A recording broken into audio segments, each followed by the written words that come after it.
Hello? Testing? Testing audio? Hello?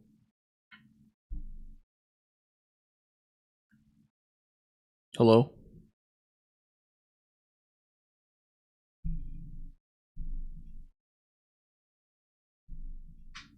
Hello? Testing audio? Hello? Testing audio? Testing audio? Testing audio? Testing audio? Testing audio? How does it sound? Testing audio? Testing audio? How does it sound? Testing audio? Okay, sounds good. Sounds good. How does it sound? Testing audio? Okay. Okay, awesome. Awesome. Cool. Yes, I know I haven't streamed in several days. You'll have to forgive me. I was like busy and stuff. Well, I didn't want to compete with what's his face. I want to avoid competing with illusory wall if possible. Is one thing. It's like I'm like intimidated by like competing with illusory wall. But it's honestly fine. I shouldn't be really. And then you know, I had like a bunch of stuff to do and stuff like that, so I didn't get as much done as I wanted to though.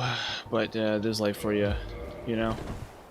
I took a bunch of days off and I said to myself, well, heck, I'm gonna do, you know, I'm gonna clean the house top to bottom, clean the apartment top to bottom, or whatever. And it didn't really exactly go exactly that way, but I did get stuff done.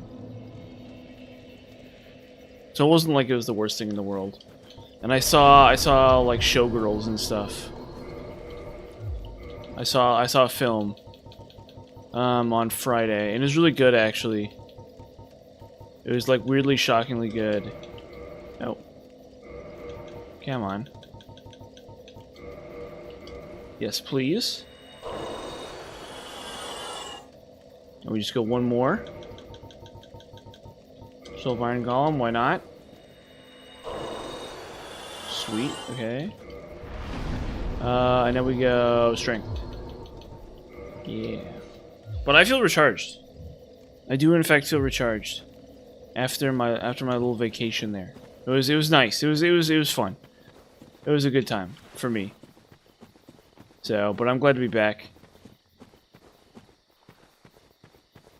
After tons and tons of time off, I'm glad to be back. Hopefully the algorithm isn't like, oh no, forget you. I don't know. It's not too big a deal. Oh. Okay, so we need to kill. What are we doing again?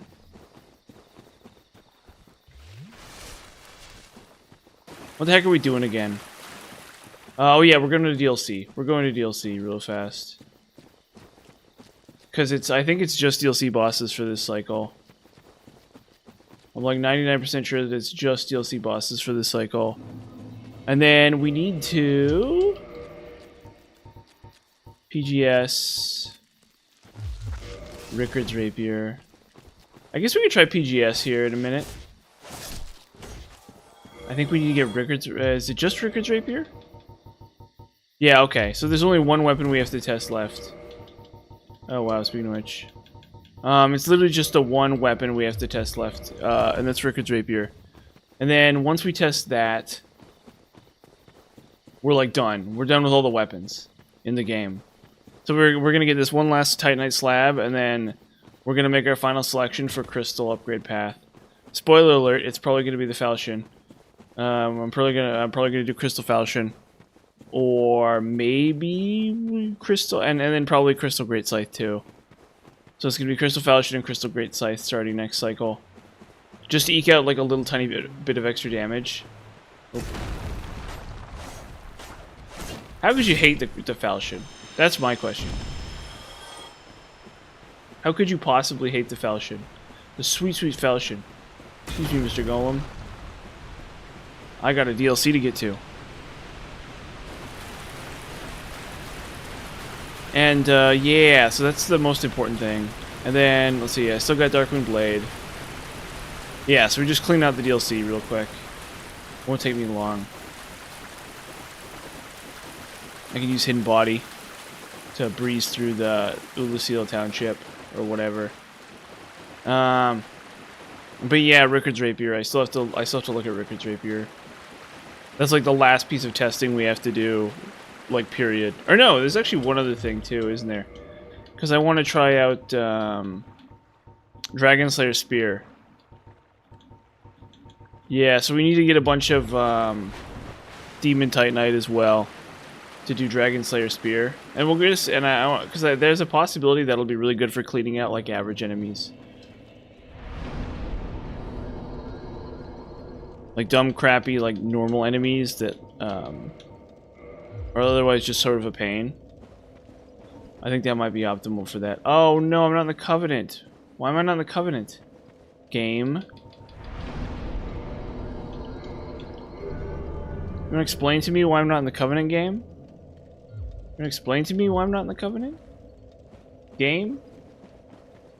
The game doesn't want to explain to me why I'm not in the Covenant. So I could get Sunlight Spear, actually.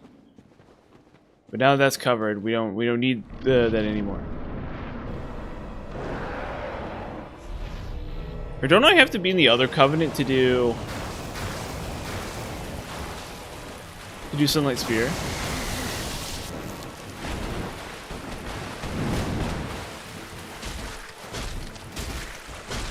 Oh, look at that stagger.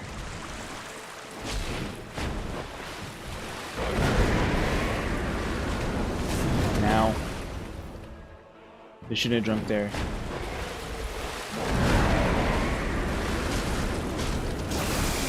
Now. If I die to this boss, that'll be sad.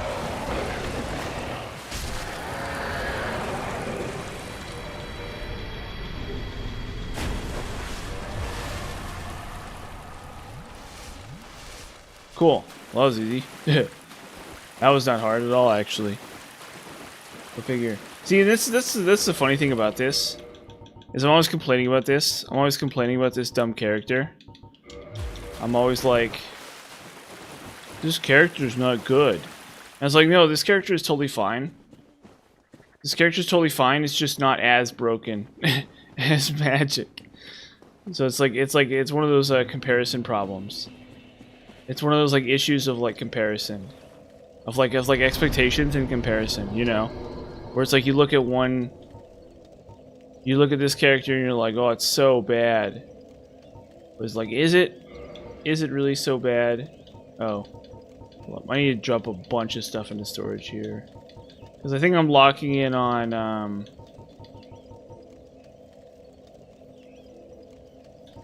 I'm very much locking in on Shadow Armor. It's just good enough. We don't need any better. Brass armor. Yeah. And then Ferris attack can go. And Dusk, I guess I'll hold on to. You know, I don't know. I thought it doesn't affect miracles? I don't know. Whatever. So yeah, somebody was telling me that it affects miracles. And then I'm like, no it doesn't, right? But I can't remember anymore. Because this happened like weeks ago. So we gotta drop off as much armor as we can. And that way I don't have to menu awkwardly. Oh. That's right. My menu here isn't like completely agonizing. To get the frickin' Symbol of Avarice. Like, look at all this junk. Look at just all this junk. Yeah. Get out of here. Get out of here. Well, we'll hold on to this set, actually. Get out of here. Havel's armor. We don't need you. We don't need like 16 Masks of the Mother. Honestly, Mask of the Mother, Mask of the Father might be worth it, but probably not actually. And Sunlight Maggot we need, and then Bloated Head we don't. Okay, cool. Sweet. That should be a lot easier to menu net with now.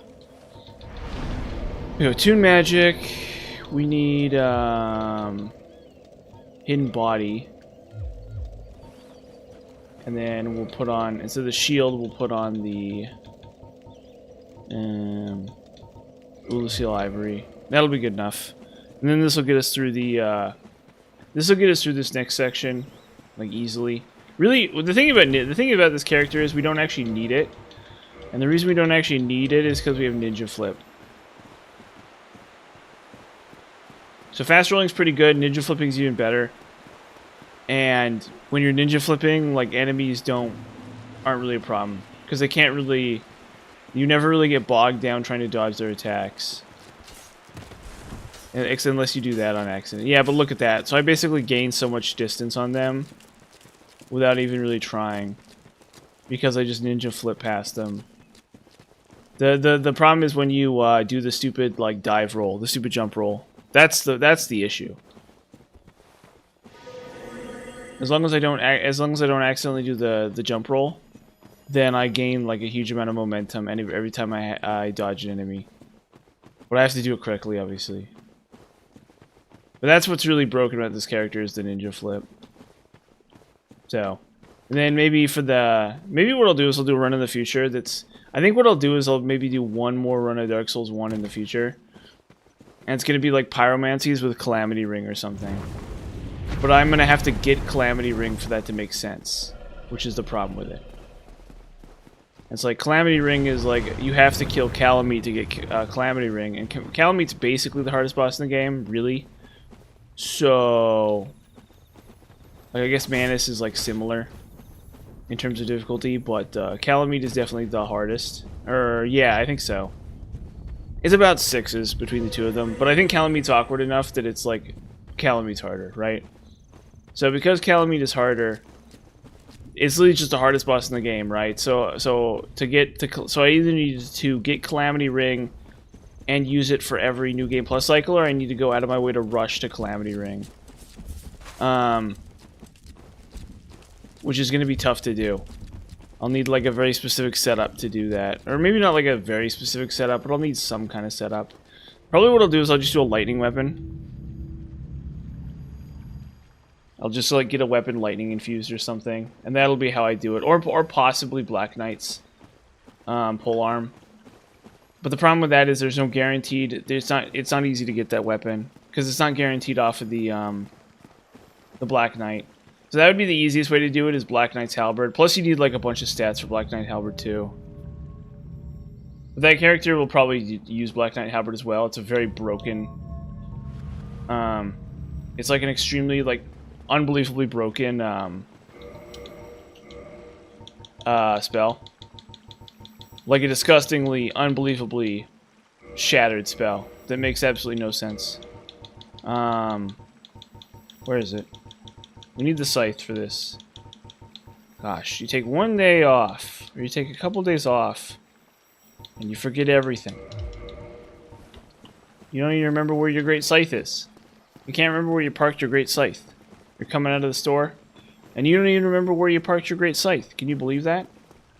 You can't even remember where you parked your frickin' great scythe. Worst feeling in the world, you know? It's like you're in a dream or something. A bad dream. Where you don't remember where your great scythe is. Oh, come on. Oh, Ninja Flip. What would we do without you? Oh, gosh.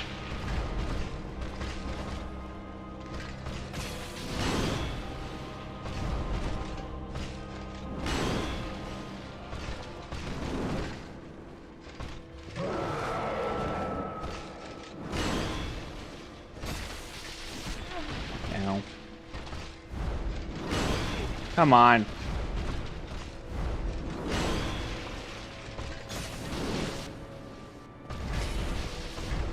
Wait, did I bleed him there?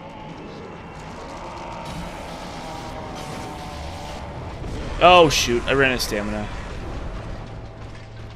This is so embarrassing. Yeah, it's so embarrassing. We gotta try that again. We gotta try that again. That's just embarrassing, is what that is. Embarrassing doesn't even begin to cover it with that one. That was just embarrassing. Let's do it again. Let's run it back. My goodness. Okay, so we go Tune Magic. I guess we could try Falchion again. I feel like I've kind of matured with the Falchion a little bit, you know? I've kind of like grown, because I did need scythe a little bit there for that. But I think maybe like now, I think maybe I just need to like lock in on the falchion for this boss, because it's better for Manus too. It's like definitely better for Manus. Falchion is, because it's just the quicker attack, and this is just better, I think. Oh shoot! Out of my way! Freaking scarecrows! Unbelievable! Can't even trust a scarecrow these days. You can't even trust a scarecrow these days. You believe that? It's just unbelievable. I'm sitting here trying to kill Manus. It's like I can't even. The scarecrows are getting in my way. Or no, not Manus. Whoever the heck I'm trying to kill right now.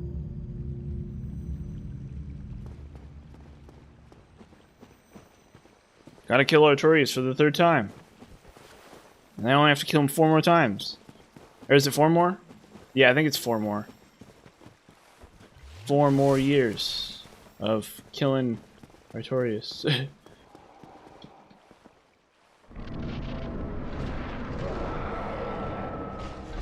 Getting up. Really nice to the developers to let you. Ow.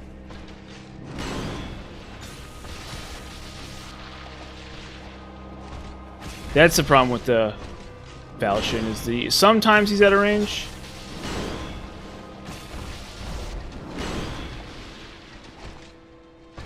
Yeah, sometimes he's just like barely out of range.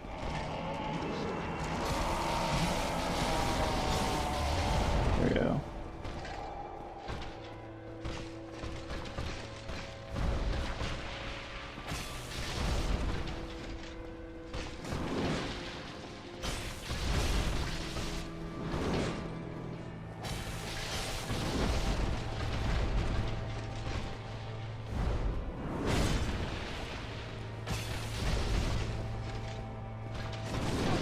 Ow.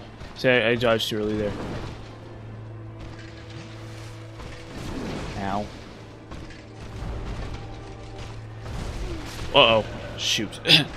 Shoot. So I'm hitting the buttons and I'm just not doing it right. Okay, we'll get this right. We'll get this right. It's unbelievable. It's unbelievable is what it is. We need to try that again. This fight has always been it's always given me trouble. Well, it really hasn't actually. Actually, I found this fight really easy most of the time. I don't know what's going on with me today. I think maybe I'm just like cold. And it happens. It happens to the best of us. It really does. To be cold like that, you know? Like you're sitting there and you're like, okay, I gotta kill, what's this? I gotta kill Dingbat, but I'm just so cold. You know? Like it's been a couple days. A little on the tired side, not super crazy tired, but a little on the tired side. Had a busy week, you know, and it's like, yeah, you're just kind of coming cold. So what I'm going to do is I'm just going to switch back to the scythe here. And I'm going to bring the full pain of the great scythe upon him. The full glory and pain of the beautiful great scythe upon this funny looking weirdo. And yeah, we're going to do the R2. We're going to R2 him. We're going to do that beautiful R2 on him. And then what we're going to do is we're going to pull out the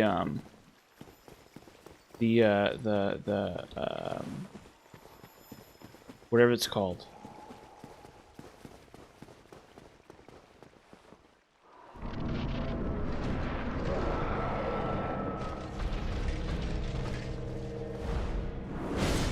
Uh-oh.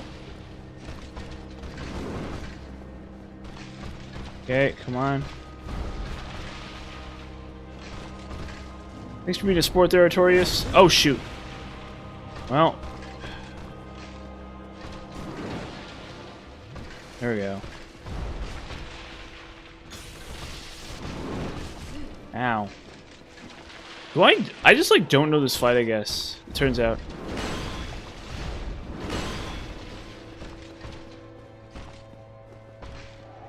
Is like the problem.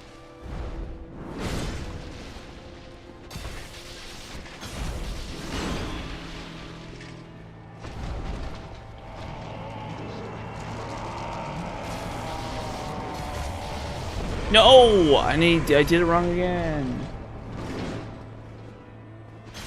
Do I need a double R2? See, I've successfully done that before.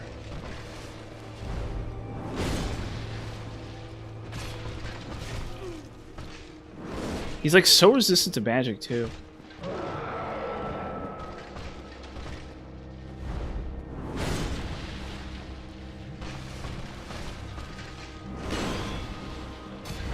There we go.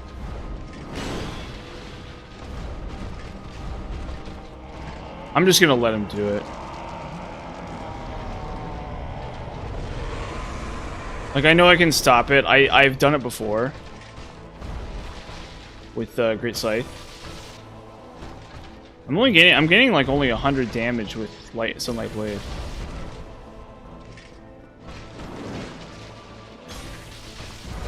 Uh-oh. That stung.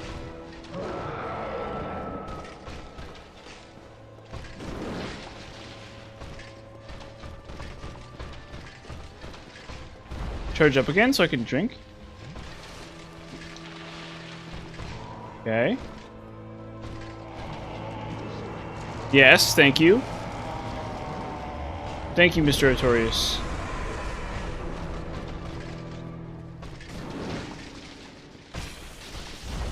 Ow. And then he does the stupid thing again. This attack that like always gets me.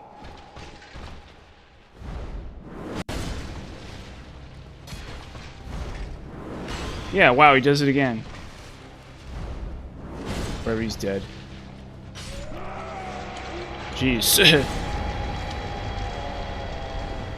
I don't know why that was so difficult. Why that was so unbelievably difficult. It's just like pulling teeth. With that stuff. I don't know what's up with that. I'm sorry, everyone. I'm sorry, you know? I tried my hardest to not die to Artorias a bunch of times. But it happens to the best of us, doesn't it? Okay, now we go. We could cheese our way to the bottom of the pit, I guess. I think I'll just hidden body it though. Where is that? Oh. Yes. So we hidden body our way through this area.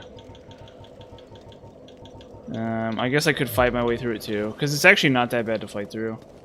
Let me take a look and see what we're working with here real quick, just so I remember. Okay, not a one-shot. So it's barely not a one-shot on these. So I think I do need to go falchion here. Well, that's okay. Let me just do this now. So you can actually drop it. You can actually cheat the system and drop to the bottom of that ladder without with a glitch by quitting out. So you like use, I think it's Hush. Oh, excuse me.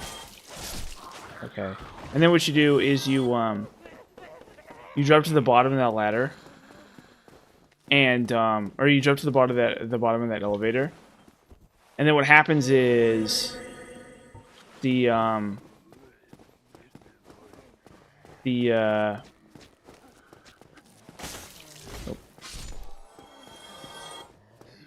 AI doesn't know that you or I mean not the AI. So you quit out and then the game like gets confused and thinks that you haven't died. So because if you fall from a big distance you die. But like the order of the checks or whatever for some spells is such that it doesn't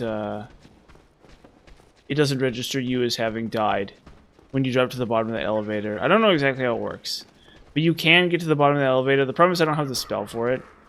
You need Hush to do it, and I don't actually have Hush, I think. So even if I wanted to, I couldn't do it. But it doesn't save that much time anyway. It's like fine. It's not like it's an hour of work or something. It's like 5 minutes at best. It's not even that. It's like 2 minutes, depending on how I do it. Where am I? Why am I lost? Why am I lost here? There. Okay, that's why. There we go.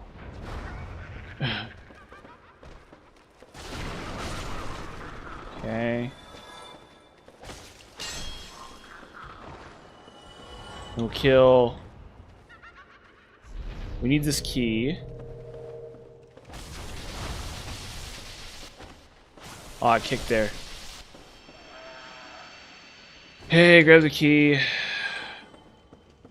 Got my yellow lightsaber. And then, yeah, so we drop down here.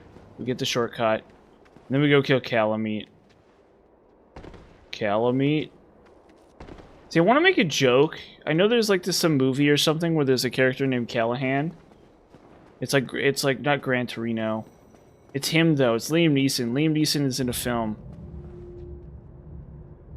And his character is Callahan. You know, the Make My Day punk. And I think there's like a part where his like police chief yells at him and he's like, Callahan? So I want to make a joke about Callahan, but I've never actually seen the film. And so I'm woefully out of my depth in an attempt to do that. So yeah, that's a little tragic, but well, you know. We carry on despite that. Oh, you know what? Hey. Actually, if I'm going to do this boss, we need to pull out all the stops. Where is it? I want to pull out all the stops for this boss here. If we're going to do this boss, I need the scythe. In fact, we're not even going to just use the scythe. We're going to use Life Hunt Scythe too. We're going to go all the way with this boss. Guess what spells we're going to use for this boss, actually? You know what it is? Because we're not even going to buff the... Because buffing is just makes no sense. We're actually going to use Sunlight Blade here, I think. Or not Sunlight Blade. Sunlight Spear. So we go Covenant. Warrior Sunlight. Boom.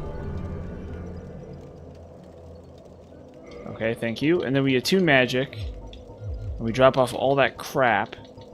Instead we pick up Sunlight Spear and Great Lightning Spear. And we're going to try these.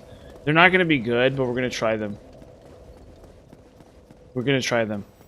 We are going to try them. They're going to be fine. And then what we do is we put on the big... well, we actually need the other shield. To block the dogs on the way there. And then... what's the damage of this thing anyway? Okay. Yeah, it's fine. Because we're not going to buff it anyway, so it's fine. The likelihood that we're going to get a bleed proc is essentially nil. I mean, I guess I could do Painted Guardian Sword just for the memes. And maybe I'll try that, actually.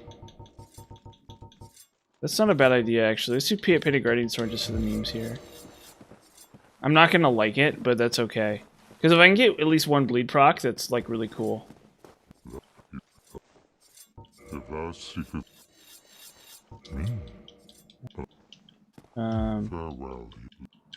And so, I think, well, I talked to him too early.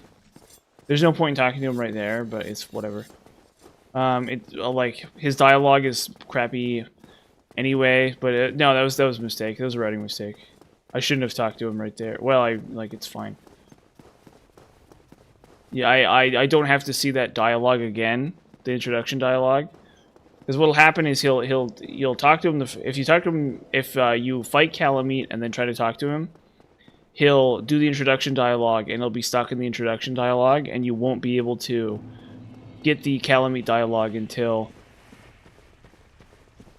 you've backed out of the menu with him and then talk to him again. So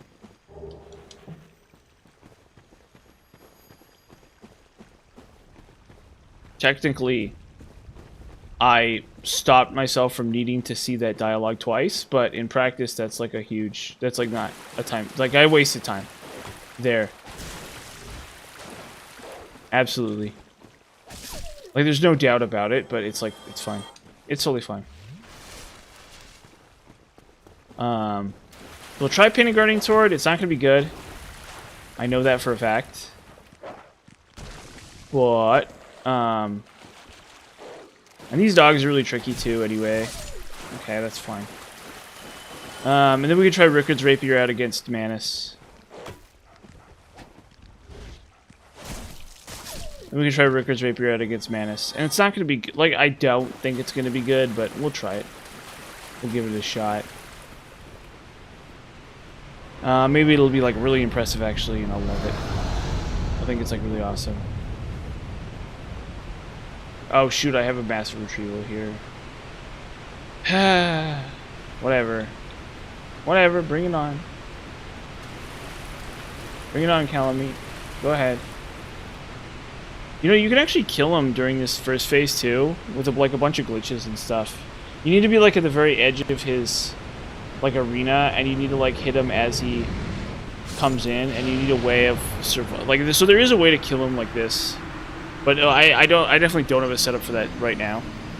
That's like a spellcaster thing where you can totally do it though, absolutely. I've seen video of it. It's really funny, but you need to I think they were like abusing a glitch where you get infinite spell casts, but I think with enough attunement and enough copies, you might be able to do it too. Or maybe you could do it a lot slower with crap like Great Soul Arrow or something. So for your first cycle, maybe you could do like Great Soul Arrow, but I think he's pretty tough to kill too. So I think because you only end up doing like 1,000 damage per Crystal Soul Spear against him, even with Tin Crystallization Catalyst and everything going right. So you may need an infinite spell glitch to be able to pull off the Trick Wasteland. Yes. Yes. Oh, yeah, somebody wanted to watch this cutscene. Somebody was like complaining that I skipped this cutscene. So we'll watch it one time. We'll watch this sweet cutscene one time. Notice the dust that seems to like... The dust that seems to fall off him as he moves. Like every time he moves, like dust. So it's like that's like a big coating of dust that is accumulated on him. The lighting, though, is so terrible for this cutscene.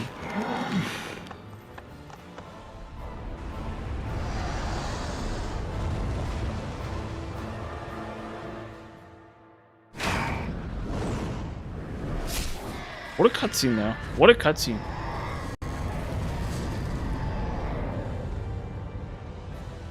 You gotta give it its mad respect, though, because that is quite a cutscene. Not bad, the rest. Yes, quite the cutscene. Quite the cutscene for sure. Okay, yeah, so we'll try Painted Guardian Sword. I don't expect anything out of it, but it's fine. And then if this doesn't work, I can just switch to the Scythe. The thing is, you can bleed him. You can. You absolutely can bleed him. But it's, like, really tough to do. I don't think I've ever bled him in the entire time I've played this game. I literally don't think I have ever bled him in the entire time I played this game. So yeah, that's probably not going to happen. But, like, obviously, if we do get a bleed proc, that's really massive, because it's a percentage, right? It's like a 30%, if I take off, you know, if I take off 30% of his HP, that's like thousands of HP points. So, that'd be nice. But I wouldn't hold my breath for that. At all. It's just not going to happen, basically. For all practical intents and purposes. We'll see, we'll see. Maybe I've gotten good enough at this fight that I can finally pull it off. But probably not. It seems like that's not going to be how this goes.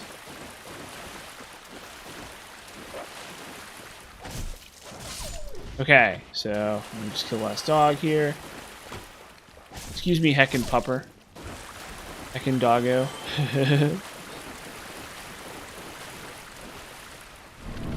Heckin' pupper.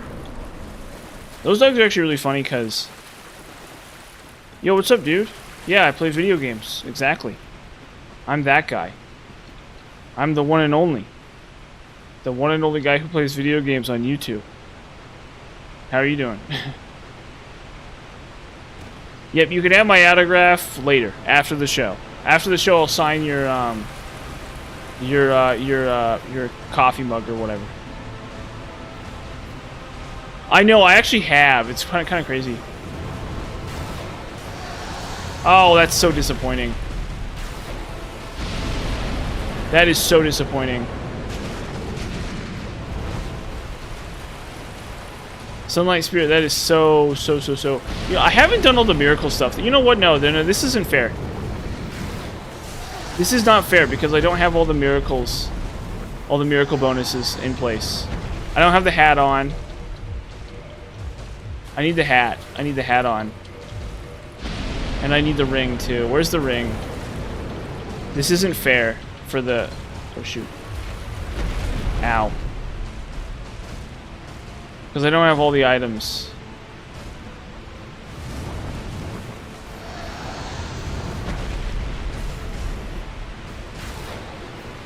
There we go. That's actually a lot better. Yeah.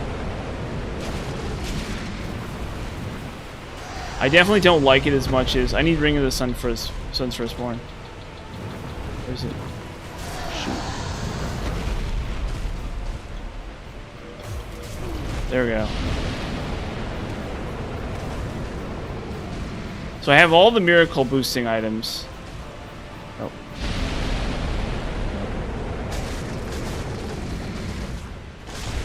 I feel like it's even worse than the scythe.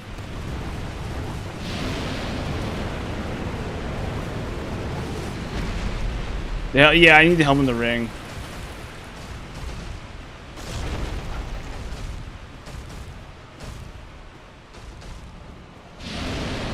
But I mean, I'm getting damage off for free, right? Yeah, okay, that's fine, actually. You know what? No, that's totally cool. That's actually totally cool. Considering this guy's such a pain in the butt to deal with, it's like fine. Yeah, okay, you know what? I buy it for $1.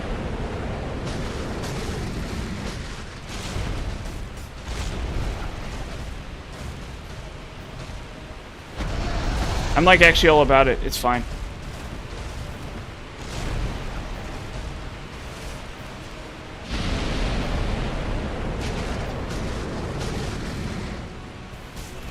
It's totally fine.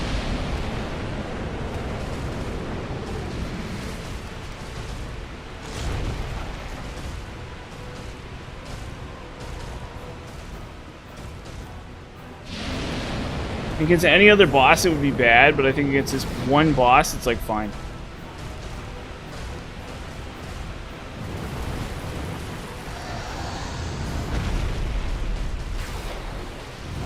Like, that's totally fine. That's totally fine.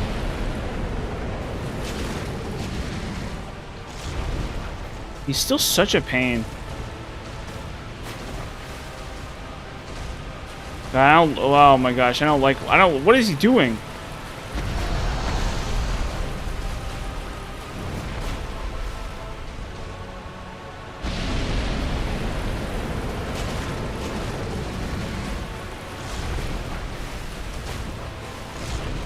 I think Scythe is the only way, really.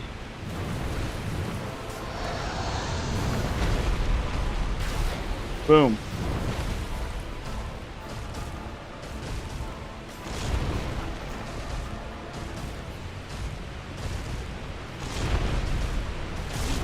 Ow.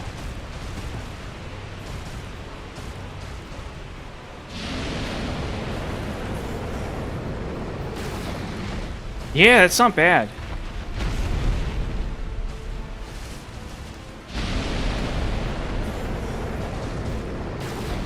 Oh, come on. There's not enough time there, huh? Fudge. He's gonna breathe down. Shoot.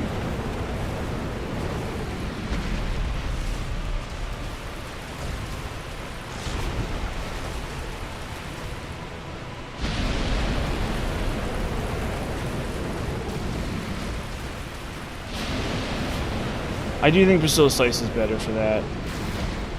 Oh, shoot.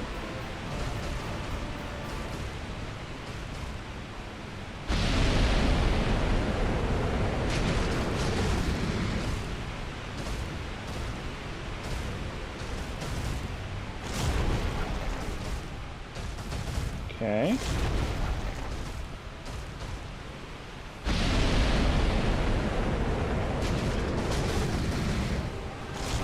Ow.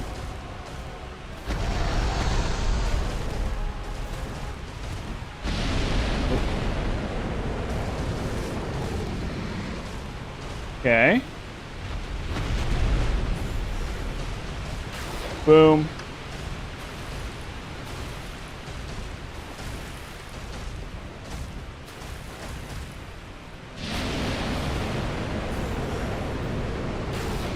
Boom.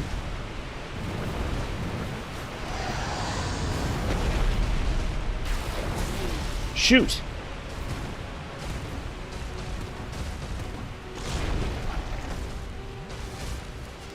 He's dead anyway. Wow, okay, cool. I'm heating up though. Hey, by the way, River Valley, how you doing?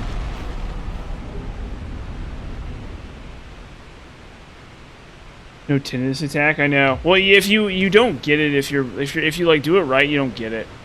You don't you shouldn't ever get that attack basically. If you're doing him, or maybe I'm wrong. I think maybe I just got lucky with that. Oh, is it in DS2? Yes, thank you. Is it in DS2 really? Huh. Yeah, I mean, well, because if you're spacing him correctly, I think it's like relatively rare, because he's more likely to breathe. So if you're spacing him correctly, he's way more likely to breathe. Yeah, I'm doing pretty good. I had a nice little vacation there, and yeah, it was actually really nice. I got some stuff done, not as much as I wanted, but some stuff around the house, and that was kind of nice. You know, and I saw a movie too. I saw Showgirls. It's like a really famous movie. It's like the only movie ever in theaters that was NC-17. No way. I didn't even know it was in the game.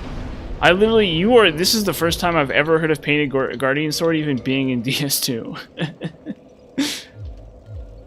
This is literally the first I've ever heard of it. That is really crazy. I'm actually kind of like blown away that it even exists in DS2.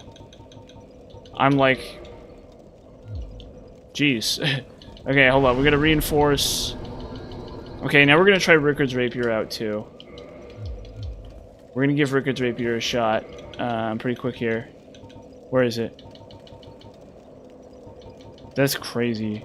There's so many. I hate those like. It's a little bit of a pet peeve of mine. I understand why games do it. But it's very much a little bit of a pet peeve of mine when there's items that are that rare in games. Because it's like the amount of effort you'd have to go through to get it is like way too much. Like I get that sometimes items need to be hard to obtain. Like the two rings are really tough to obtain. You know, the two invisibility rings. Yeah, so that's what I need to do is I need to like really look into like maximizing it. Because I have Leo Ring, and then you get the Sunlight Blade too. We're gonna see. My issue is I'm not actually convinced it's better than the Falchion, but we're gonna find out.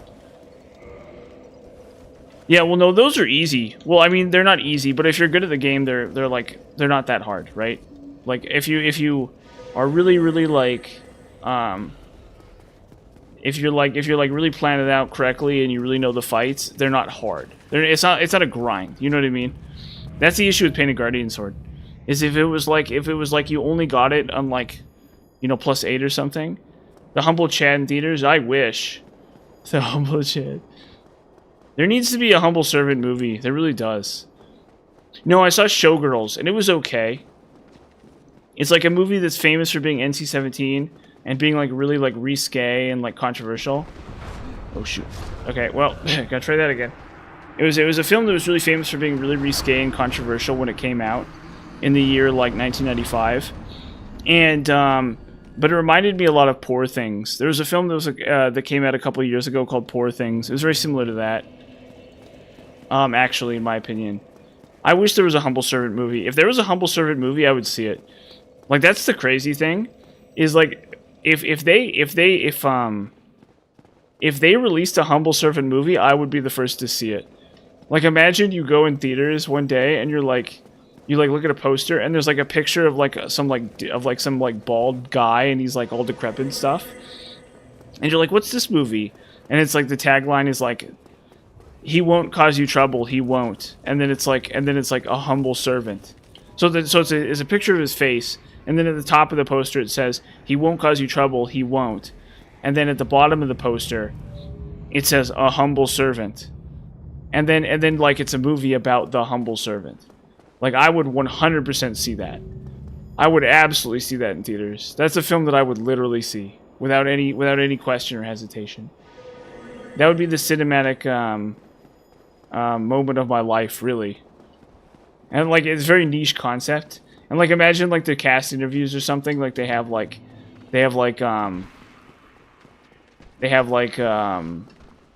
whatever his name is. They have like Timothy Chalamet as the humble servant. He has to like shave his head, and he dresses in like Silent Hill clothing. He wishes not to interfere. Yeah, exactly. I won't cause you trouble. I won't. And it's like Timothy Chalamet, and he has to like instead of like getting ripped for the role, he has to like shave his head. And like let's see how much damage he does against this thing. Oh god. Well, that's not good, but that's fine. The damage was a little underwhelming for that enemy, but that's par for the course. But we need those juicy R2s.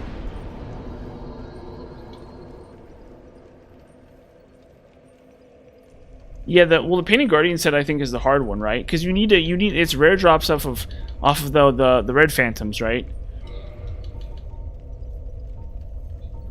Is like the only, I'm pretty sure, I think that's the only way to get it is the rare drop off the red phantoms, if I'm not mistaken. I could be wrong about that. I think I was watching a video about this not that long ago. What's the R1? Maybe I should start R1 here. Yeah, I know it's a really rare set though. I know it's a really rare set.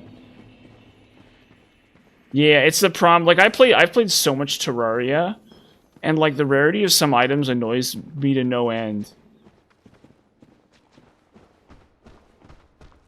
Like, I love Terraria, it's such a brilliant game, but the rarity of some of the items is just so annoying, because it's like, oh, look at this, like, super cool, like, super niche item that you get your hands on, that, like, 1% of 1% of 1% of players gets, and it's, like, not even a good item because of how rare it is.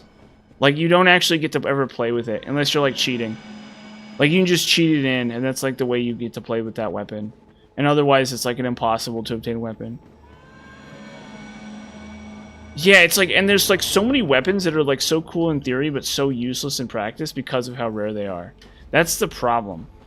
It's like, I would love to use like Captain America. There's like an item that's Captain America's shields, and it's like actually a really cool boomerang. That's probably the most egregious one. It's like there's this super, super, super rare weapon that's like Captain America's shield, and you can like throw it at enemies, and it like bounces between enemies like Captain America's shield's supposed to do, right? And the thing is that it's so rare. It's like the rarest merchant item in the game.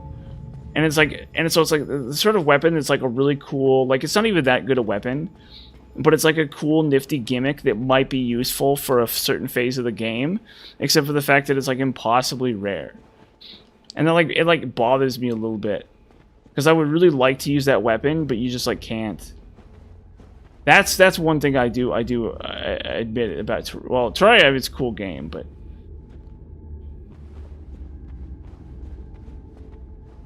yeah, there's no, you literally could beat, but like to get even a single one of those weapons, you could go to hard mode like 10 times over. You know what I mean? Like you could kill the wall of flesh like 10 times over just to farm some of those like super niche weapons. And the idea being, I guess, is that like one guy gets super lucky and gets it and tries it, but they're never even really that good. You know, so it's like kind of awkward. It's like, I don't know. I guess, like, it's fine. But at the same time, it's, like, so... Like, I wouldn't call it, like, super frustrating, but it's a little frustrating. But, yeah, like, you have to, like... There's, like, that one that's, like, the Enchanted Shrine. The variation of the Enchanted Shrine Sword. That's, like, the variation... First off, Enchanted Sword is already rare enough. Like, you know what's so funny is I actually got Enchanted Sword in one of my... I'm actually one of those people, because I had Enchanted Sword on a character.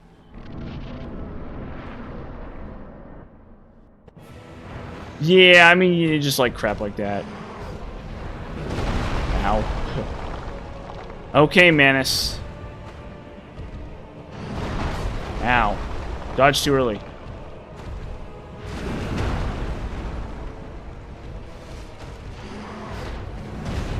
Come on. Okay, shoot. We're gonna try that again. We're gonna try that again. Oh boy.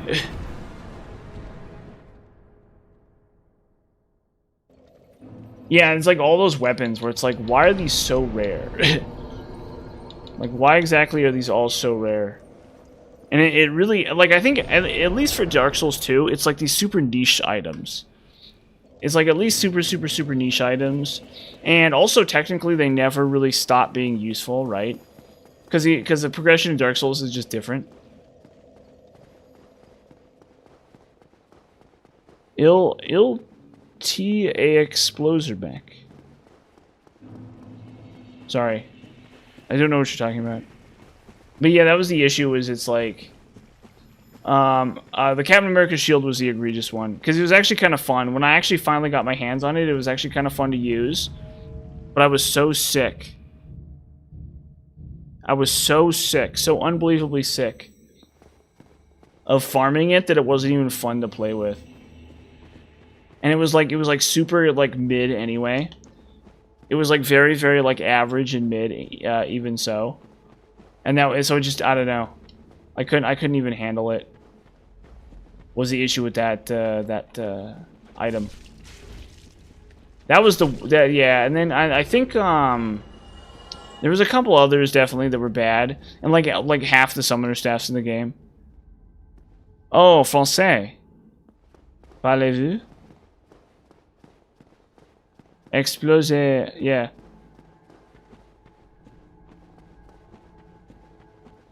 Yeah, that's another thing, is it like you'll like look, you'll like advance past an item before it becomes relevant.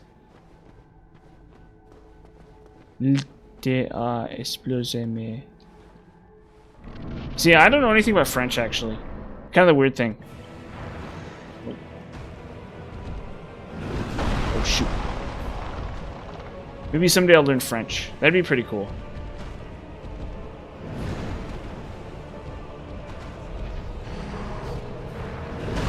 Oh, come on. Boo.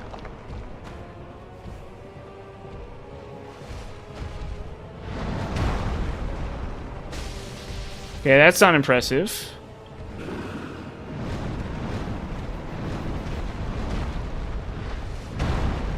Yeah, let's try this again.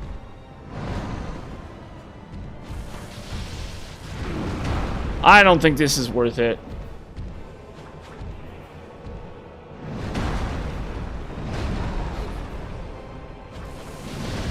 Yeah, this ain't doing it. This ain't doing it for me. That is not it. That is not it.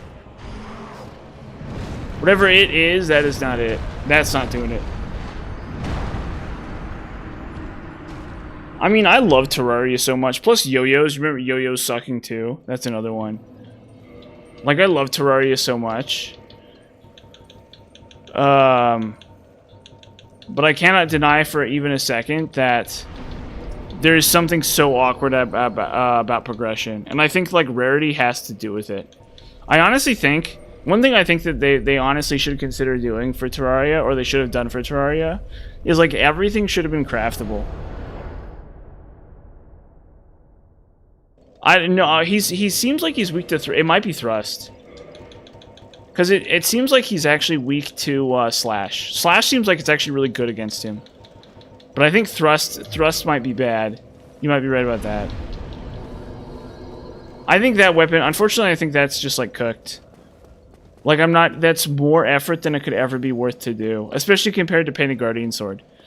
Like, if I wanted to, like, there's a lot of bosses where Painted Guardian Sword, you get the bleed procs and it's like really good. I think that boss, there's just no point in even trying that. Hold up, let me look something up here. I want to,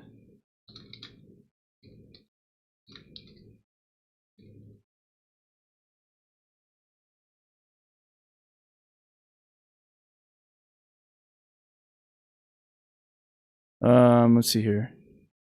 Oh, it's a guy, okay. So I'm the guy. What's exploser?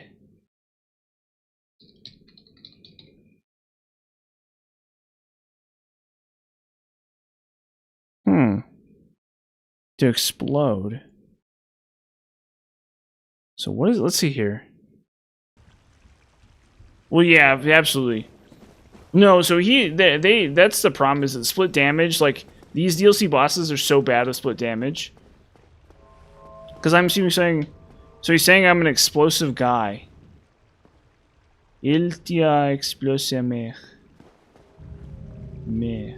I wonder how you say the mech part. Explosé. I don't know. Anyway, interesting. Français. But what was I saying? Sorry.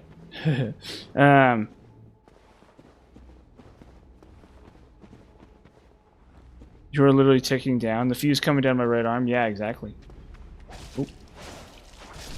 My, and then it's gonna be like, and then I'm gonna be, and then it's like a piñata or something. There's gonna be like, it's gonna be like one of those like firecrackers with like toys in it or whatever. Something like that, I think.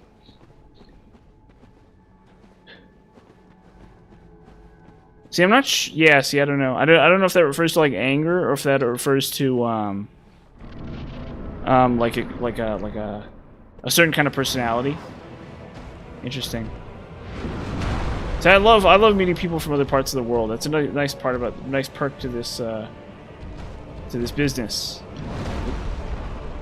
Not that it's a business per se, but you get the idea.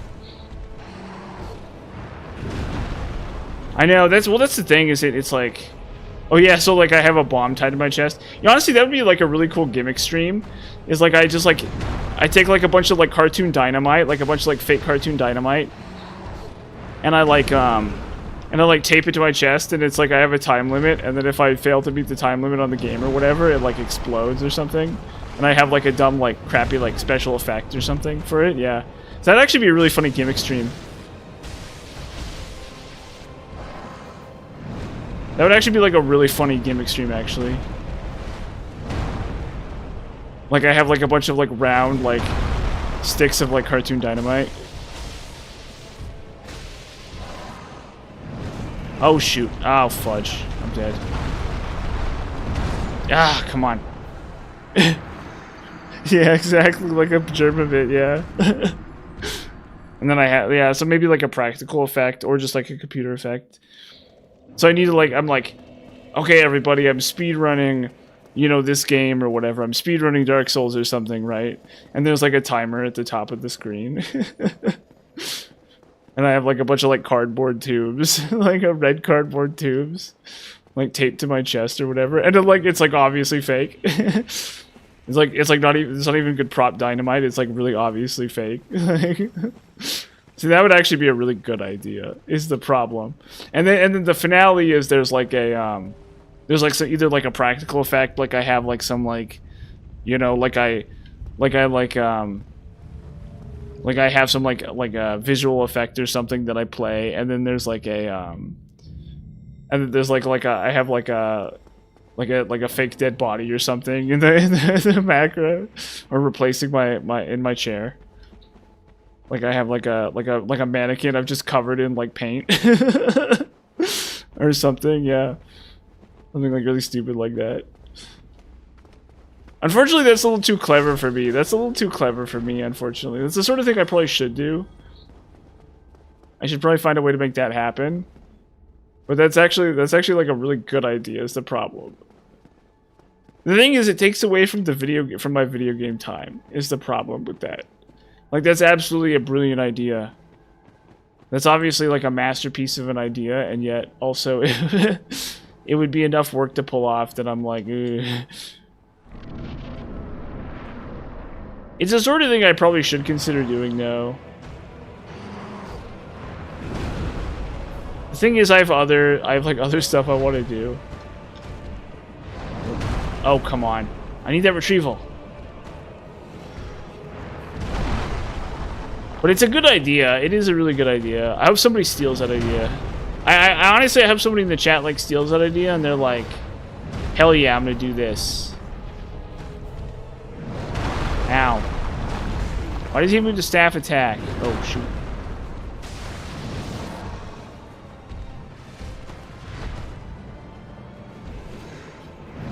Germa's honestly like my hero. That guy's so freaking hilarious. Oh, come on, I got hit by the thing. Yeah, I know, that's the problem. Well, it would have to be relatively elaborate. Well, it wouldn't have to be that elaborate, but the problem is I'd have to want to, like, speedrun Dark Souls 1 or something. I'd have to, like, want to speedrun whatever game I'm playing. And it would have to be a game that was really, like, it would have to be, like, Dark Souls 1 or something, because... So there's some other games I was thinking about speedrunning. Like Total War Warhammer and stuff, and, like, Civ 5. The problem is, or not like speedrunning, but, like, low-key speedrunning. But the problem is, to, like, attract enough viewers, it would have to be, like... It would have to be like a game I've already done. It'd have to be like a game I don't want to speedrun. It'd have to be like Dark Souls 2 or something. It's like, I don't want to speedrun Dark Souls 2. But I would have to like have that as like the hook or something for that to work. And I'd have to have like a thumbnail or something. It's just like, I don't know. It's unfortunately too good an idea for me, I think, in the short term. Like, I want to actually enjoy the video game. I don't want to play like Papa's Burgeria or whatever, you know? Like, that's the thing about being one of those streamers. Is like, I love the concept, but I don't actually want to do it. I don't want to play like Papa's Burgeria. Or like, you know, Papa's like Ice Cream Factory or whatever. Papa's like, you know... I don't, okay, today we're doing Mario ROM hacks. You know? We're doing Super Mario 64 ROM hacks. And it's like, you know, this like spooky Mario ROM hacks where Luigi's dead or something. You know, and then it's like, I'm supposed to be like, wow, that's shocking. You know, like, I'm supposed to, like, as, like, a comedy bit. And it's, like, this awful game that I would never play under any other circumstances, you know what I mean? Like, it's just a terrible game that I would never, ever, ever play under any other circumstances.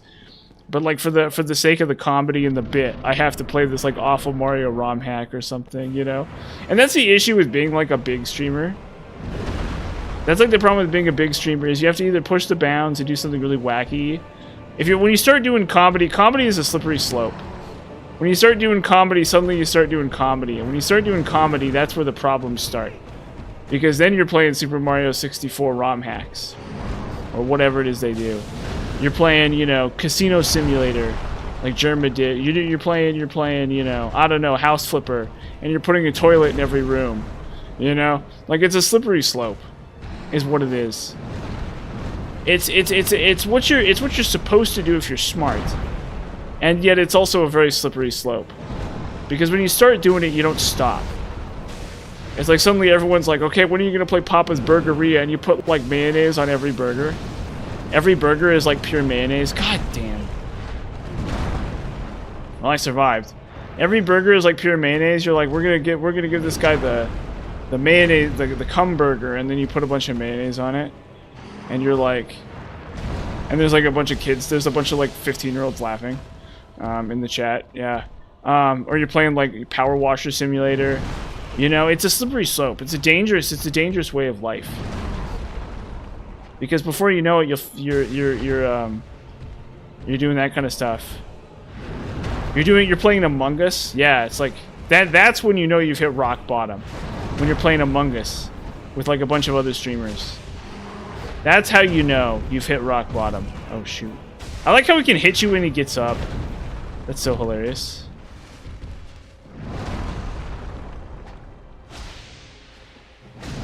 That's when you know you've absolutely hit rock bottom. Oh shoot, yeah, okay. Luckily I know how to dodge that one too.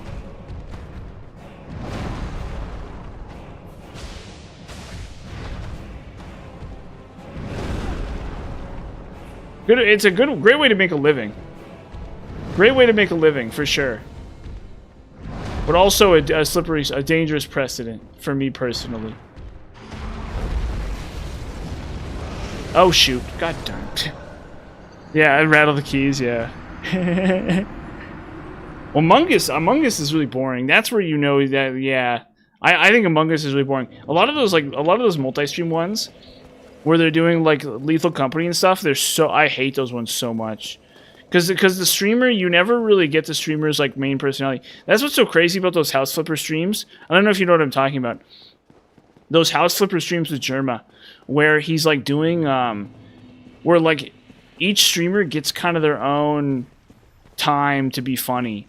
And so those House Flipper ones from Germa were actually really good. Those House Flipper tournaments. Because, like, it's not like Lethal Company where every streamer is just, like, constantly, you know, rattling off because, you know, there's a spooky monster in the background or whatever, right? It's a little more curated. And so you can have, like, Joel or whatever, or Vinny or whatever, be like, yeah, this is the gaming room, and then it's like, you know, there's, like, a NES on the floor or something. I don't know. Right? Where there's at least the streamer's personalities really kind of get out there. Yeah, that's the thing. Is like we're playing like Lethal Company or something. It's just so like ugh. It's like usually when I watch a streamer, I want to watch like a streamer that's like funny, you know. I'm sitting there watching like Vinny live, or I don't even watch him live. I watch the YouTube outputs, you know, like the YouTube uploads, and where he's playing like Super Mario ROM hacks or whatever, Lucas or whatever. Yeah, and it's like you don't even know who half the streamers are. So you have no like emotional connection to like half the people involved. And so it's just like a giant chaotic mess. I think there probably are some people that like that stuff, is my theory. Because they don't do it very often, but there's probably people who do watch that stuff, especially for like new games. For like streamer bait, for those like Lethal Company streamer bait games. There probably are, oh come on. There probably are people who like those just because they're new.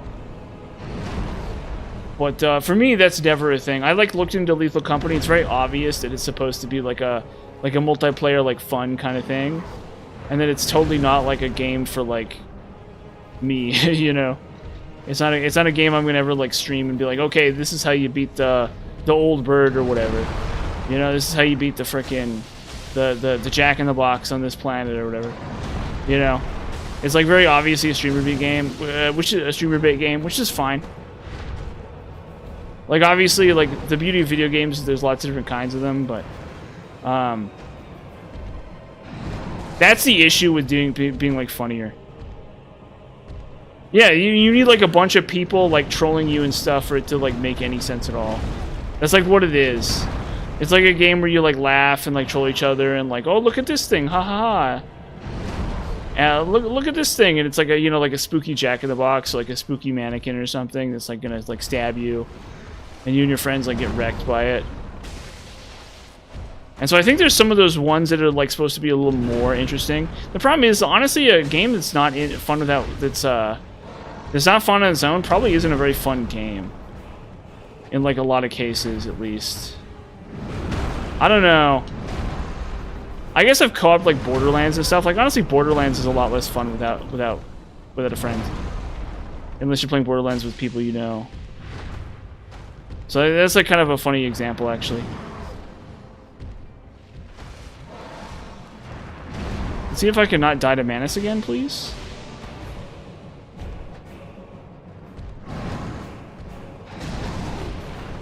Why am I so bad at Manus? What changed? Why did I lose my Manus mojo? This guy's like the easiest boss in the game. Oh, it's like 3 guys. Honestly, that I think would probably be more interesting. Like a handful of guys, like 4 guys or something that are like gods at Lethal Company, and they can like wreck the game in like under an hour. They can like beat the whole game in under an hour or something. That I think would at least be interesting, because at least you get like a really like cultivated experience. You know what I mean? Like at least you're watching it and you're like, okay, there's a goal and they're going to achieve that goal and they're going to do it right. And at least then you're getting some value out of it. It's not just like a bunch of like people like screwing around, you know? So that I at least respect. I don't think necessarily that just because a video like that, I think a video like that would have to be short. A video like that would have to be like an hour or 2 hours. And they just like demolish the game in like an hour, right? Like I would watch that. But if it's like 8 hours of that, I would not watch it personally.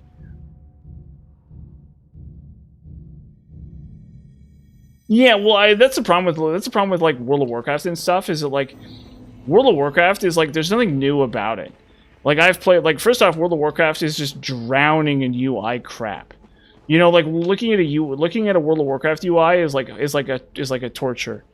Like you don't even know what's going on. You either know exactly what's going on or you have no clue what's going on, because the UI is just so chaotic. And there's just like lights and explosions happening on the screen at all times. And like But that goes to show that's the proof of the proof in the pudding, because like watching like the current WoW raid or something, like them kill the final boss, like that for doing that one time is totally cool.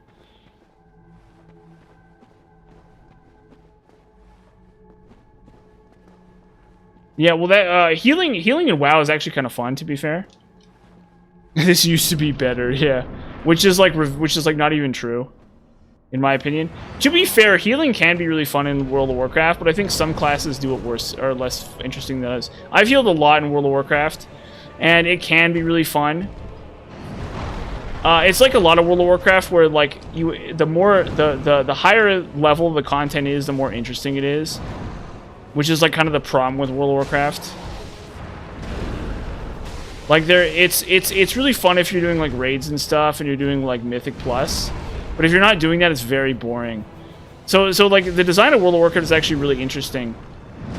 Because it used to be, like, the whole point of the game is to try to get you to interact with other people, right? That's like the entire purpose of it. Okay, right? So like the basic structure of it is actually extremely boring. Because it's designed just to get you to interact with other people.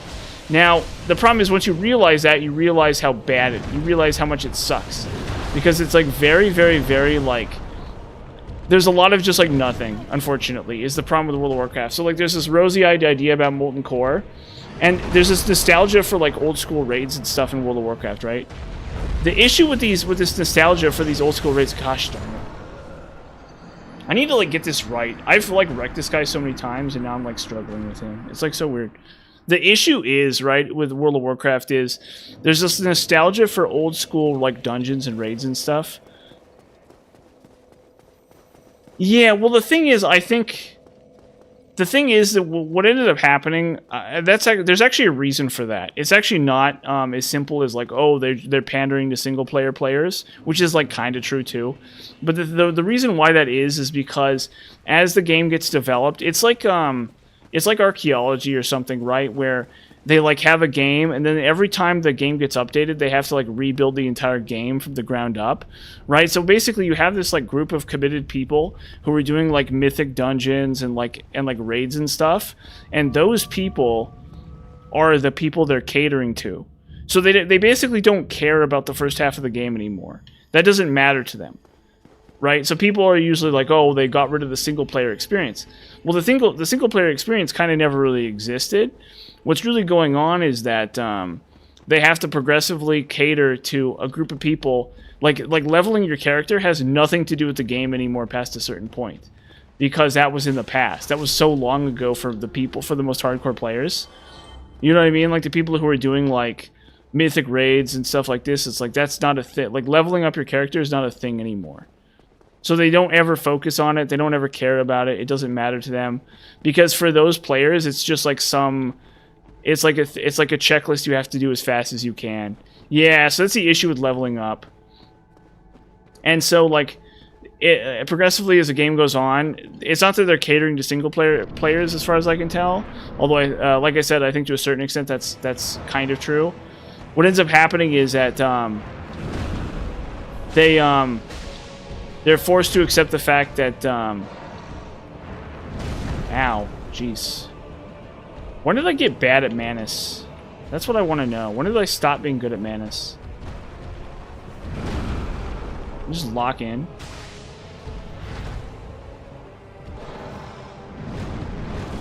This guy's supposed to be like easy.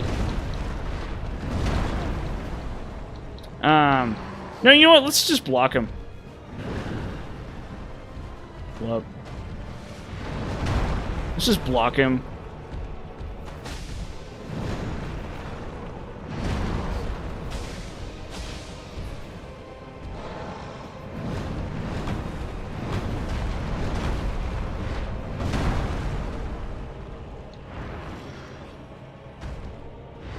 Well, yeah, so like, that's the thing is that, and they want people to be into endgame content, and the reason they want people to do endgame content is because it's a waste of development time if people don't do endgame content.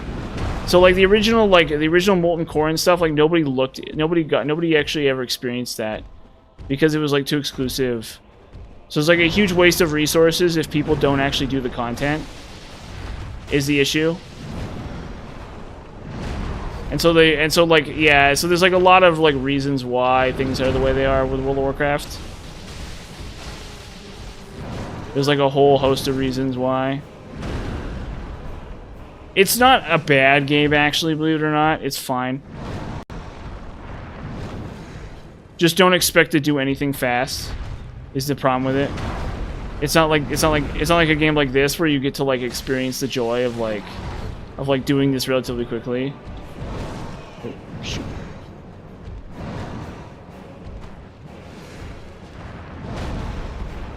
Lock him, yeah.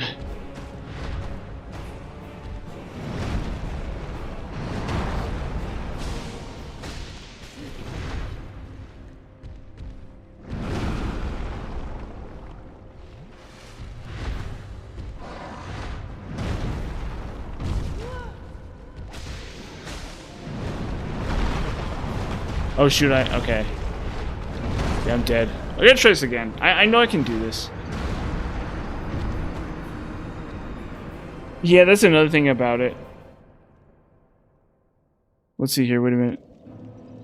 Sorry, I need to read some of your, I need to catch one of your comments. No, I disagree. I think Modern is actually way better than Classic. I think Classic is really bad, to be honest. I think Classic is really, really terrible. And the reason why is very simple, and it's because... Well, I think World of Warcraft itself is a very flawed paradigm. I think, here's my opinion to a certain extent, is like the best video games are evergreen. They last forever, right? Like Dark Souls doesn't have to change, basically. It kind of, it gets to stay the same and be good forever. Whereas World of Warcraft has to constantly change. And so, like, by extension, there's something kind of bad, there's something kind of inherently wrong with it, because... What ends up happening is, like, you have this game that should last for that like is supposed to try to last forever, but they're constantly undoing and recreating the things they've already done, which is indicative of the fact that it doesn't really last forever, right? So like Dark Souls balance gets to like stay the same forever because it's so good, whereas like the balance, I mean, like PvP maybe not so much, I don't really know, but so like World of Warcraft itself, like the World of Warcraft paradigm itself operates under the inherent admission that it is flawed. It like goes out of its way to say, okay, like we're flawed, and so we're going to constantly undo and redo what we're doing. But then that way, at least you get new game all the time. You know what I mean? Like there's a new Manus every week, or I mean, there's a new Manus every like year, right? Or every half a year, every 6 months, there's a new Manus, right? And so it's kind of a weird trade-off where you give up. You give up the idea that it's like high art, but at the same time you get to play it for as long as you want, basically. As far in terms of like over months and years and stuff like that, right? So it's kind of a weird like deal that the game has worked out with itself. Is my general like prognosis of the situation. But with that being said, the main issue is the issue I had at the end with World of Warcraft was, and why I stopped playing it. I've actually done some pretty impressive stuff within it a little bit. Nothing like super impressive, but I was 1500 rated in the first season of Dragonflight, which is like modestly impressive. Okay, dodge this whole attack.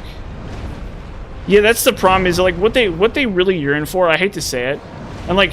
I'm not saying you're wrong. Your opinion is wrong that the classic is better than modern. Like that's fine. The issue is that what they really yearn for is a time when they were young again. Is I feel like the issue. I feel like really what they yearn for is a time when they had when they were teenagers and they had tons of free time, and that's like the real core problem with it. Oh, why do I don't know how to dodge that attack. Do I need to be on top of him? I think I need to be right on top of him, right, for that. Yeah, so they yearn for a time when they had more free time. You know, it's like, I understand it completely. I remember being in Blackrock Depths or whatever. You know, this big, huge, epic dungeon. It's like a really cool dungeon, but we were really, like, lost. It was, like, actually hard to progress in the dungeon because we were just, like, lost. And I was, like, a 12-year-old. And it's like, you know, I miss being 12 and having lots of free time and playing video games. You know what I mean? Like, I miss when that stuff was new to me. You know, but like as an adult, it's like really hard for like I have to recognize it to a certain extent. What I love the most about it is the fact that I was younger when it was happening to a certain extent. And it's not to say it's a bad game, but I definitely think that's like a really crucial component to it.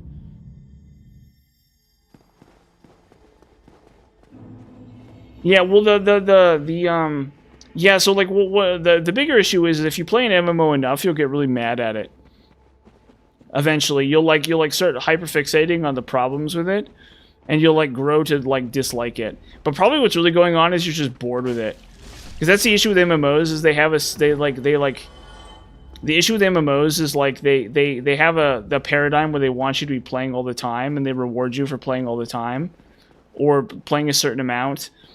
But then what they don't do is they don't but then like you kind of like get bored of it after a while because that's how all games are, right? Like I couldn't play Dark Souls forever. You know, like I'm going to move on to another game at some point once this is done.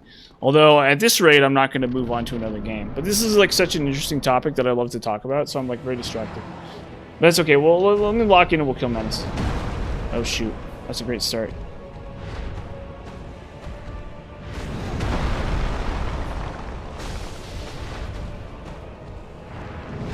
Oh shoot. Yeah, lock in. Well, we've been on this for a bit. I killed Calamite first try, and now I have to kill. Now I'm like on 10 tries of Manus. It's not a good look. This guy is like supposed to be easier than the other guy. Ow, jeez. Come on. Well, let's just grab with the retrieval.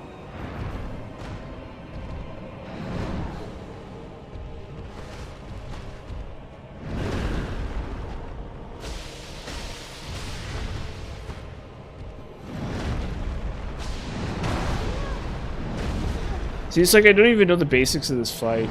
Oh my gosh. Okay, let's just try this again.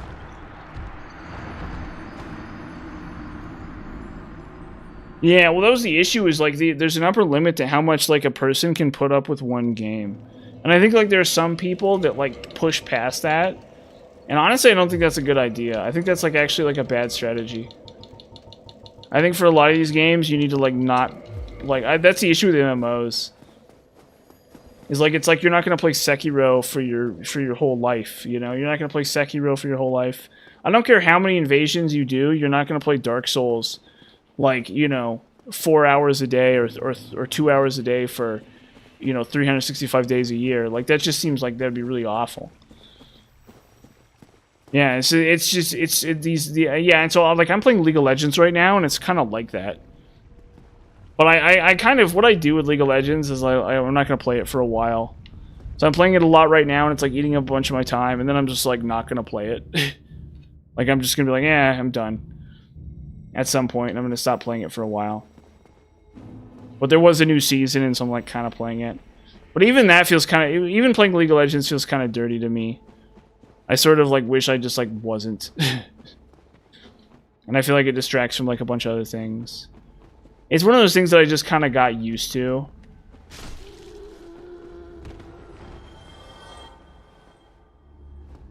Yeah. A 2-year Q ban, really? Interesting. Yeah, well, that's the thing about League of Legends is like, yeah, and there's a lot of like Doom games and stuff. A lot of games where it's like you can't win. Like, there's like no chance. You have literally no chance of winning. Like, you just like can't. And there's like a lot of like Smurfs and just like random weirdos on the ladder, like who just like troll games, like super hardcore. So it's like really weird. It's like a really deeply flawed game. Because it's run by people who are like who are like invested in the system as being like meaningful.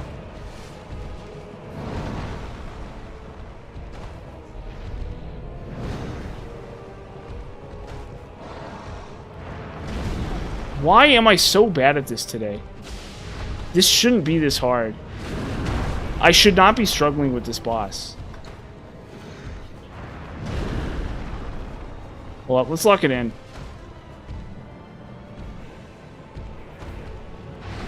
He's just not that hard. I don't know why I'm struggling today. Fudge. I don't even know his combos, apparently.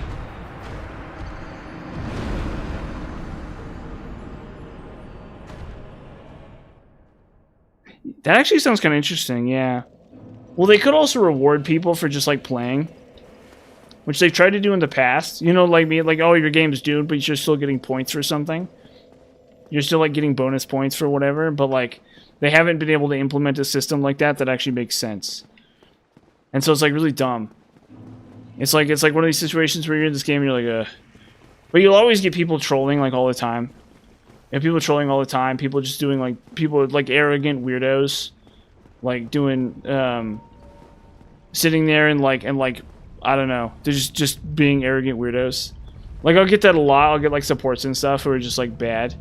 Or they're just, like, arrogant or something. They're like, actually trolling or something weird like that, yeah. And so it's, like, you just have to, like, accept that fact. Well, honestly, I think that's better. Honestly, if I could redo honestly, I think the rank system is really terrible. I'll tell you what I think about the rank system in League of Legends. I think what you have is you have a bunch of weirdos who are just like, come on. Well, there goes my retrieval. That's unlucky. That's unlucky is what that is. I mean, it's not that unlucky, but I probably could have hit that sooner and, like, okay. Well, anyway, the thing is, right, is about the rank system is the people who design it are the people who are good at it, right? So you have a bunch of guys who are, like, masters or whatever, and these are, like, really good players at this system. I know, rip indeed. Because that was, like, 17,000 souls. Whatever, now I don't have to worry about the retrieval, so it's fine. But you have all these really good players. And so, like, they're self-serving, right? Like, that's the issue. I'm not saying that their interpretation of balance is wrong. Like game, they might be really good at understanding game balance, but ultimately the overarching system that hangs over it is self-serving, right? So they want a system. So what they do is they want a system that rewards them for automatically being good at it. That's how they think. They want a system that's like, oh, like, you're gonna get special. You're gonna be told you're the smartest guy in the world just because you're good at a video game, and that's how they think. Right, so they want like these Apex tiers to be really exclusive, and they want to kind of like aggrandize people who are good at this video game, right? And so, like, by extension, they kind of want to, like, they don't really want to reward people for just playing the game, which is ironic because you need lots of people in low ELO for there to be people in high ELO. So games like these actually need systems that just reward people for playing. Because not everyone gets to be at the top of this dumb little pyramid scheme. That's the thing, right? So you have this, like, stupid pyramid scheme where for every one Masters player, there has to be 100 other people queuing up and laddering, right? It's like, well, what do they get out of it, right? But the problem is the system doesn't want them to get anything out of it, because if they get something out of it, then it makes the special boys feel less special or whatever. And so I wouldn't say it's like a bad system. Well, it is kind of a bad system. The issue, but this is why they need, like, bonuses. Frankly, honestly, I think except for Apex tiers, except for, like, the top, like, 1% of players, the more games you play, your rank should, like, kind of automatically just, like, drift upwards or something. Like, that shouldn't affect your queue. That shouldn't affect who you match with. But your rank should just kind of drift upwards as long as you're playing, like, as long as you're laddering. Because at least then you're making some it feels like you're making progress on something. You're not just spinning your wheels endlessly because it's just a pyramid scheme. That's honestly what I think they should do. And then like, for the top, like, 1% of players or something, it should be the same deal where you have to, like, be above a certain win rate to be, like, high ELO. Like, that's fine. Like, to be, like, Masters League, you have to actually be good at the game. That makes sense to me. But for, like, everything less than that, it should be just, like, they just hand it out eventually if you just, like, play enough. If you, like, try your hardest and you, like, play enough, they, like, eventually you're like, yeah, whatever. At least, that's my opinion, at least. I think that's probably a really unpopular opinion. But, like, eh.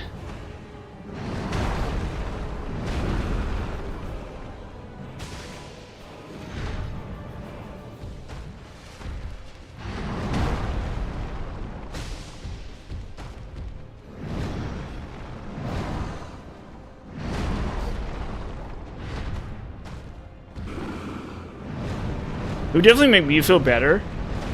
For sure. Shoot. Oh, come on. That always stinks to high heck when he does that. He's being a sport today, though. Oh, shoot.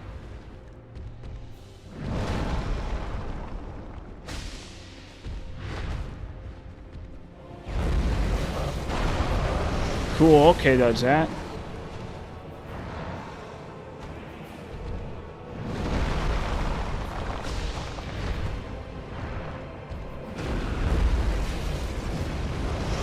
Shoot. Oh, shoot.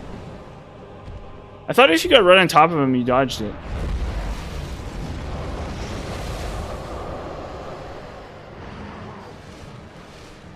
Have I just gotten lucky and not seen that attack?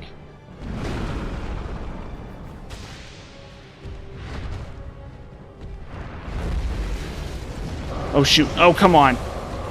Shoot. No! No! No, okay, we'll get it this time. This is gonna happen, finally. We have it. We have it now. This is so dumb that I suck this bad at this boss. I think the scythe is actually, like, crucial here, unfortunately. I know, rip indeed. But we're almost there. I just gotta relearn the fight, I guess. No, like, I think... I don't know, I think I've gotten lucky and I haven't needed the pendant or something. I don't know.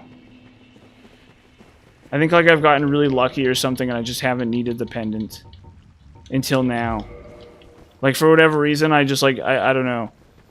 I don't get the circle attack very often, and so I'm, like, not really used to it. The thing is, you're not supposed to get the circle attack. You're not actually supposed to be far away enough from him to get the circle attack. Yeah, I don't know. It's just, I don't know. It's coming from behind, so it's, like, hard to do. You're not supposed to get the circle attack. The trick with the circle attack is you're not supposed to get it. Because he only does it when you're far away, I think. I could be wrong about that. Maybe I don't know what I'm talking about. But as far as I know, if you're, I think if you're, like, really close to him, if you're, like, under his butt, he doesn't do it or something. Something like that. We can try Falchion again. I think I'm going to switch to Scythe for this, for these fights, but... or, no, I'll switch to Scythe, yeah. So we'll try Falchion one more time, maybe I got the groove back. I don't know what's going on. I think maybe, like, it probably wasn't the couple days off. That might have hurt it a lot. But I mean, that, I don't know. It's like a rough system because it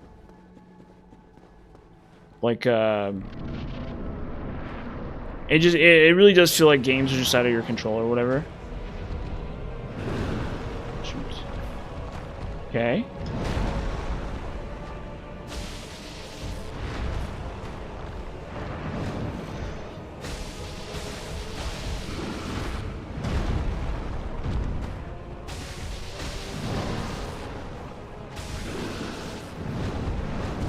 Shoot. It's only half my HP, though.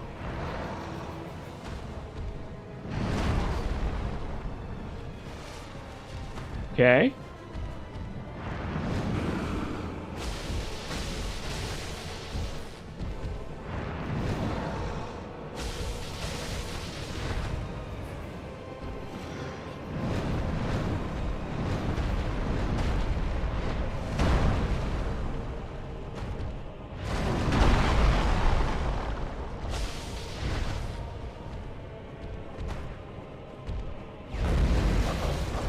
Yes, you don't want to. You're not supposed to be far away from him ever. You're actually not supposed to be far away from him. Is the thing. So, like, I think the circle attack is like if you're far away from him, he does that. So, well, you kind of need to be far away from him for this attack. Like, for every other attack, you're not supposed to be far away from him. Shoot! Oh, come on! Oh, I dodged it wrong. And then you want to be far away for that attack too. Well, I think I'm on the cusp here of getting it. And then it's like you have like, but yeah, I mean, I don't know. The thing about it is like I kind of gave up. So when I queue up, I don't expect to gain MMR, or I don't expect to gain rank. Like that's the thing. Like that's what I'm saying is like, you have to grow accustomed to the idea that you can't like climb. You just can't do it. It's not how it works.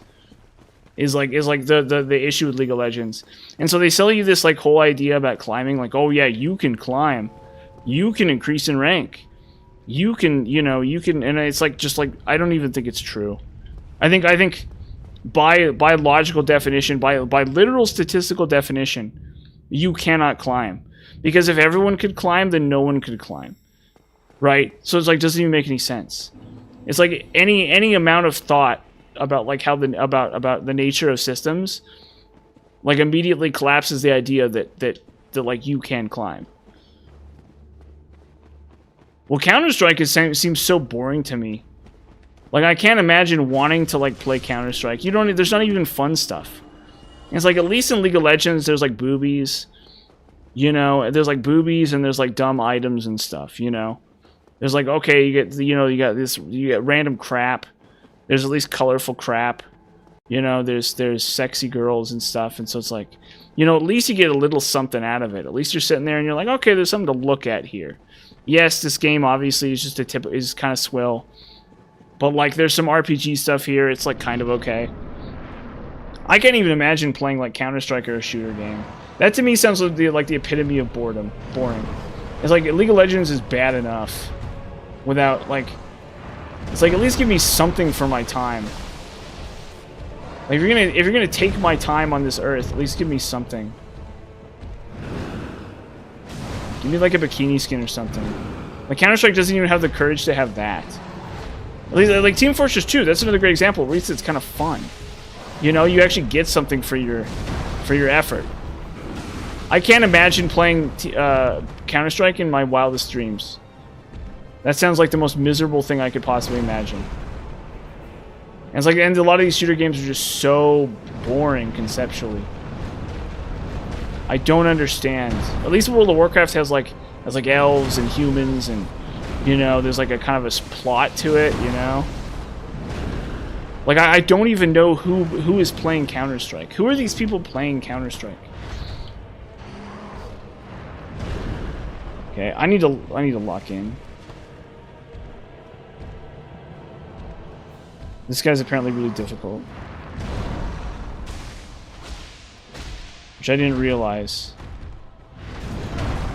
I'm making a fool of myself.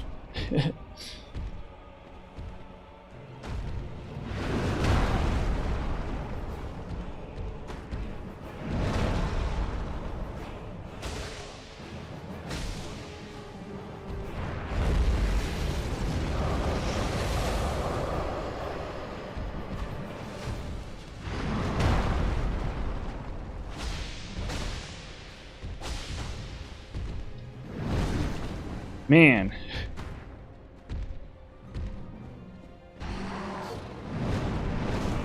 Shoot, and then I get hit in the second one.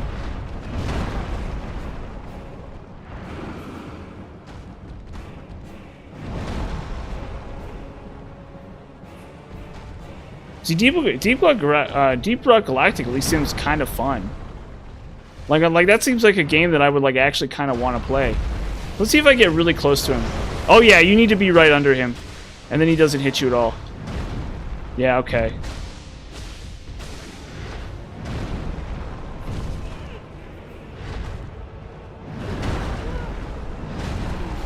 Shoot. Why am I so bad at this? Is what I want to know. Why am I so bad at this? Yeah, and then the whole like economy thing is just like so pathetic.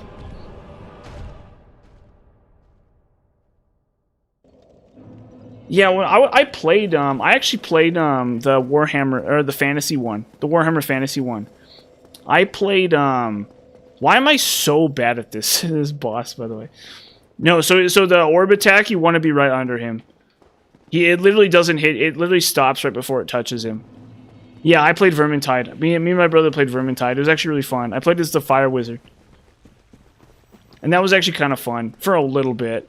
We got pretty sick of it because there wasn't really a plot. If there had been more story, we would have liked it more.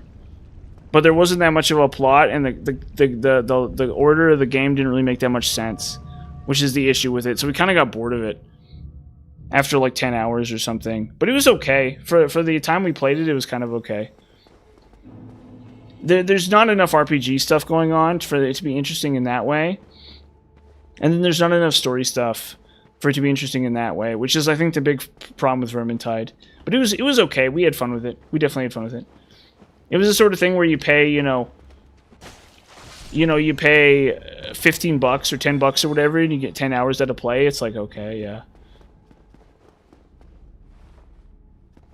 Yeah, well, there's, like, dialogue. There is, like, cool dialogue and stuff where the characters would be like, how did you become a fire wizard? And she's like, oh, my master was a shadow wizard, but I only had talent for the blaze or whatever, right? And, like, there is little snippets of plot and stuff, and that is really cool. And there's like a little bit of dialogue that, like, explains what the mission is and stuff. But the game needed, like, one entire pass of, like, more plot. And so after we did, like, every map one time, we kind of got sick of it. Like, it wasn't bad. It was definitely not bad for what it was. I'd play it again. I'd play it again. If he was like, if he hit me up and he was like, want to play Vermintide? I would be like, yeah, sure, why not? Oh, come on.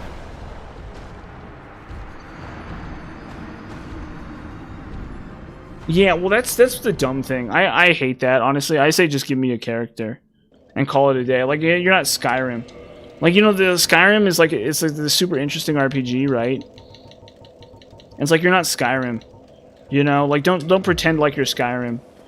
You know, and like, don't do me the favor of not pretending that you're Skyrim, right? Like, if you're going to do that kind of thing, they have to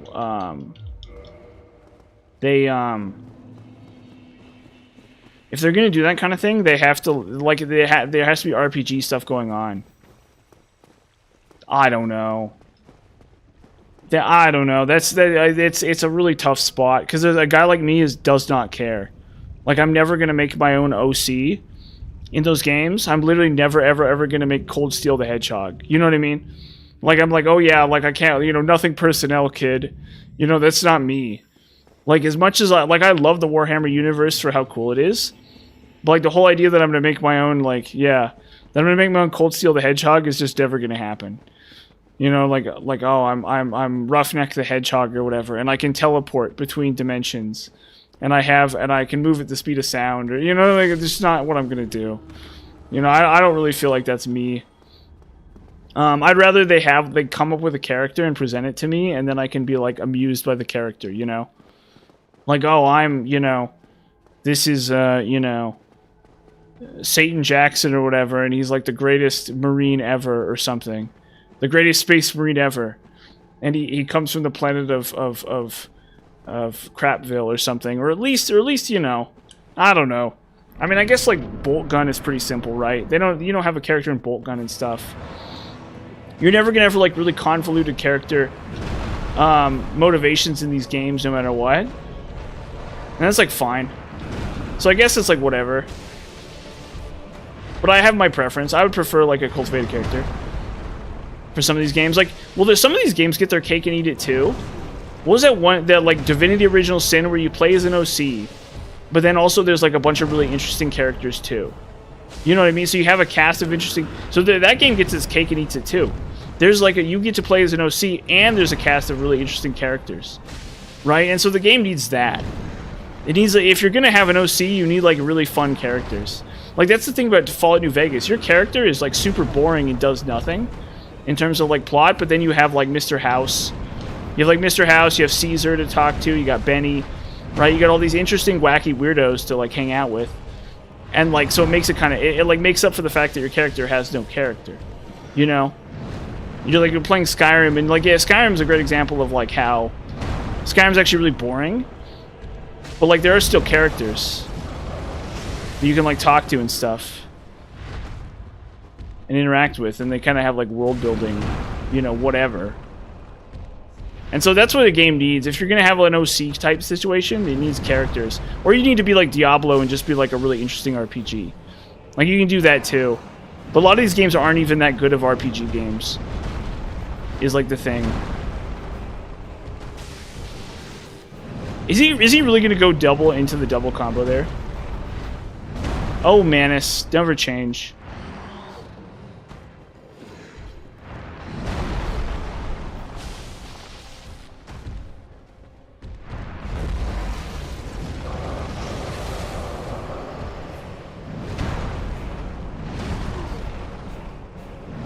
Shoot.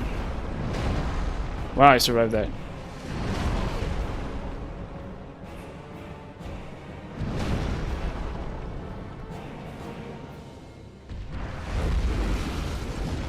Oh, wrong one. I thought that was the circle for a second.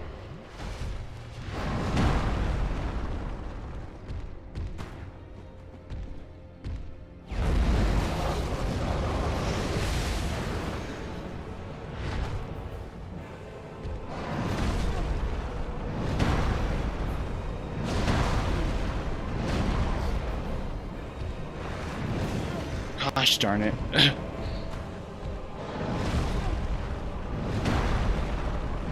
No! Oh my gosh. Yeah, well that's the thing, is that everything but the character is interesting. There's like all this RPG stuff, there's all these weapons. You can talk to Arku Ganna. Why am I so bad at this? What am I doing wrong here? Why am I so bad at this? This like shouldn't happen. I've been dead stopped for an hour on stupid frickin' Manus. I'm like dumb Manus. This is like so sad. This is like the worst day of my life or something. No, I'm kidding. I'm kidding. That's a joke. But this is really sad for me personally. I'm like sweating. Yeah, that's what I'm saying is like you have the OC and then you have like the character. Like these games need plot. They either need to be really, really fascinating in terms of their systems, or they need to be not using toxic. Yeah, I need to dung pie him. I need to hit him with dung pies. That's obviously gonna do it. I mean, I could block him. I could go back to blocking him. But, like, I shouldn't have to do that. I shouldn't have to resort to blocking him. And it's gonna take forever if I do. Is the problem. It's gonna take forever. I mean, maybe I'll just try it. Uh-oh. Hold up. Let's give Falchion another shot here. I mean, like, both weapons are fine. Excuse me, Mr. Goofball. Scarlet Rot build. Yeah, I need Arcane. I need to put points into Arcane. What I should do is I should just hit him with Dark Bead. But that ship has already sailed, is the problem. That was a ship that sailed a long time ago. Honestly, I think maybe I just need to, like, consider blocking him some. Or something. I don't know. I don't know. This is not how this is supposed to go. I should have beaten him, like, second try.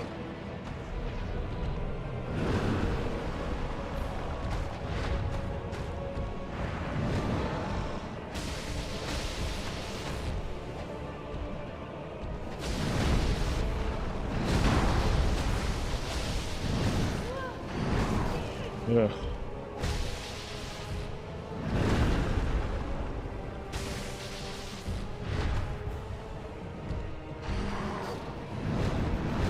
Oh boy. Yeah, okay, we're trying to, I think, yeah, Staff of Madness, yeah. I need to get, what I need to do is I need to get, you know what, actually, though? No. Yeah, unfortunately, you're onto something. I hate to say it, but you're actually onto something. What I need to do is I need to get, it actually would be an improvement if I did this, but I need to get Tin Darkmoon Catalyst and then attune, Dark Bead, yeah. So what I need to do is I need to get the stupid catalyst that scales with, I need to get the dumb catalyst that scales with, I need to block him is what I need to do. But no, I need to get the dumb catalyst that scales with Faith. And then what I need to do is I need to attune Dark Bead and hit him with Dark Bead. The problem is the damage would not be very good because it's not tin crystallization. So I actually wouldn't be able to do it. It wouldn't actually work because you need tinted crystallization to pull that off. You can't actually just do that with you can't actually do it with just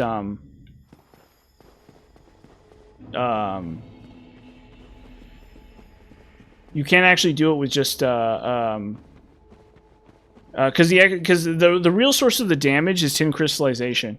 So because what that does is it increases the damage by a lot, but it halves the number of casts, and that increase in damage is actually really significant. So even if I had Darkmoon Catalyst, it wouldn't do enough. Yeah, I will know that like there is a way for me to cast Dark Bead and get away with it, but I'm not going to do that now. At this point, I think because what are the requirements for Dark Bead? Actually, what are the requirements for Dark Bead? Dark Bead DS1. Let's look at what the Dark Bead what the stat requirements are for Dark Bead really fast. So for Dark Bead we need it only requires a fate. We need to get a hand. Okay, we're actually going to get a copy of Dark Bead. It's 16. Yeah, we're actually going to pick up a copy of Dark Bead and then we'll get Darkmoon Catalyst and we'll try that out. Actually, it's not going to be optimal for bosses like Manus, I don't think, but it's yeah. So we could have done that. Yeah. Because for Crystal Soul Spear, that require a huge amount of intelligence, which would probably not be worth it. But for Dark Bead, it's like really low.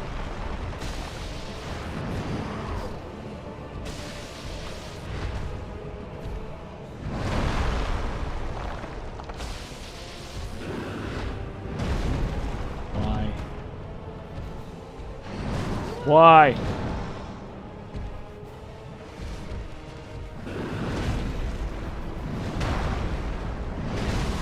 Why, Manus? Why? I'm just a humble guy. Whatever. No, they're actually fine in Dark Souls 3. I actually really like Dark Spells in Dark Souls 3. I really like Dark Spells in Dark Souls 3. They're not good, per se. You know what I mean? They're not actually like good.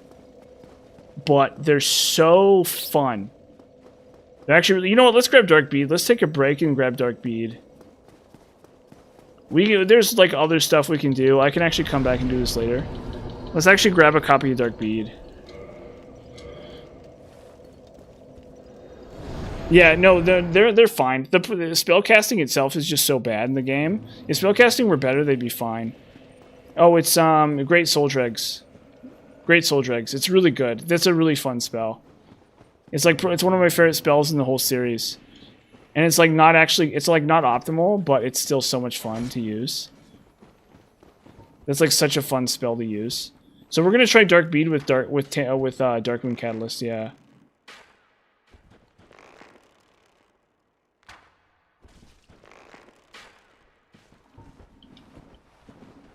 Okay, come on. Boom. Boom. We're gonna be able to get that this cycle too. I think.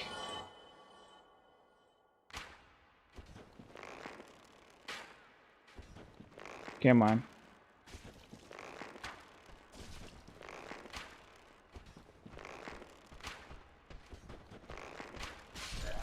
Go.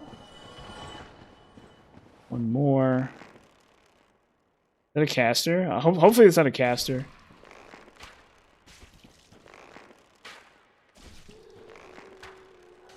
There we go. So now we can try we can try Dark Bead at some point. Yeah, that's a great that is a really great spell. That's actually one of my favorite spells in the game. And not only it's like a super fun. The thing is, you could totally. I honestly think, if you tried really hard enough, you could make that work in New Game Plus. It would be very bad compared to some other stuff, but you could do it. You could make it work. It is something that you could actually do. And no, it's actually, as far as spells go, it's very good actually. Except for the fact that some of the bosses are really resistant to dark. So you can't use it on Calam. Well, like Calamite is like really bad to use magic on anyway. So you can't use it on, or not Calamite. You can't use it on a Meteor, and you also can't use it on Gale because he's resistant to Dark. It would probably be the best spell. I think it might actually be the best spell in the game, except for the fact that a lot of enemies are resistant to Dark. That's the problem with it. Yeah, specifically Meteor and Gale, and Demon Prince too. But you could, it's even like potentially viable against Frida, because it does really good damage and it tracks her down. It like homes in on her really hardcore, right? So like Frida has you have a decent shot at hitting Frida with it and stuff. Yeah, Aldrich too. Aldrich is always like that. But the thing about Aldrich is you can hit Aldrich with fire. A lot of those bosses you can't hit with fire, but you can hit Aldrich with fire. Yeah, but if you're maximizing the damage for Great Soul Dregs, you have the stats to use Pyromancies. So for Aldrich, you can just hit him with Great Chaos Fireball or something, and that's like pretty close. But for like the DLC bosses, that's a lot tougher. That's like a much bigger ask. Yeah. So for Aldrich, is not much of an issue because of that. It wouldn't be good against, like that spell would not be good against him, but you could also like just switch to Pyromancies. But for the DLC bosses, that would be a lot tougher to do. There's no Pyromancies that are quite as good as that spell, in my opinion. I'm like gonna just block him. This is like unacceptable. How badly I've done this.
Come on.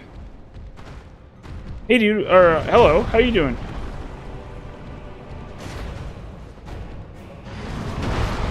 Okay, look, we're gonna get this time.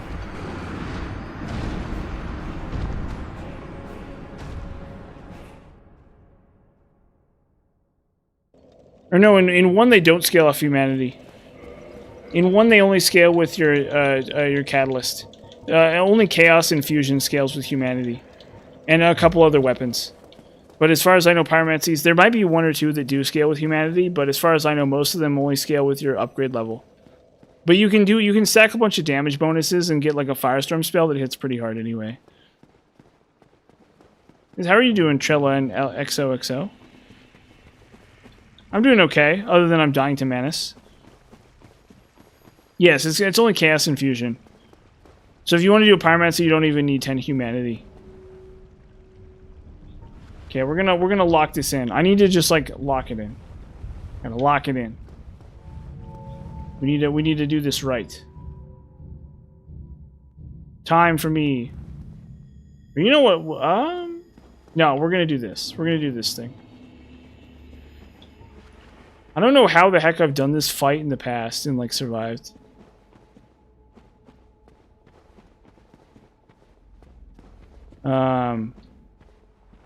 Dark is okay. I think Dark is an okay infusion in Dark Souls 3.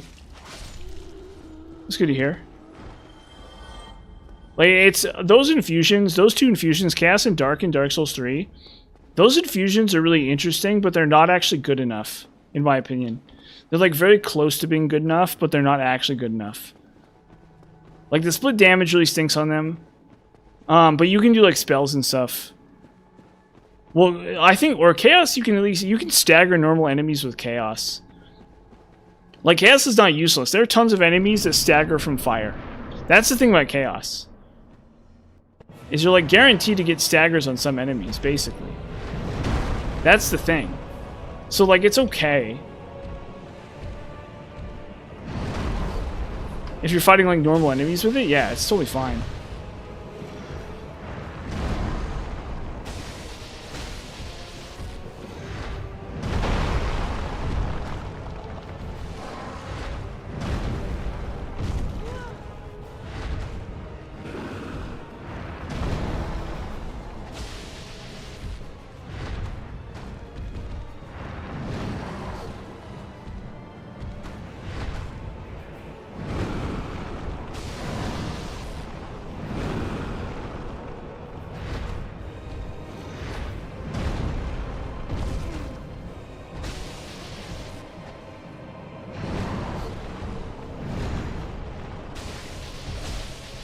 This is taking too long, unfortunately.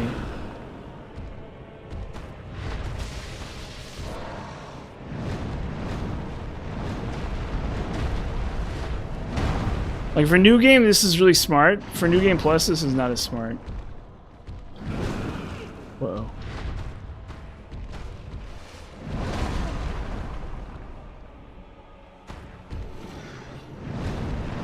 What happened to me?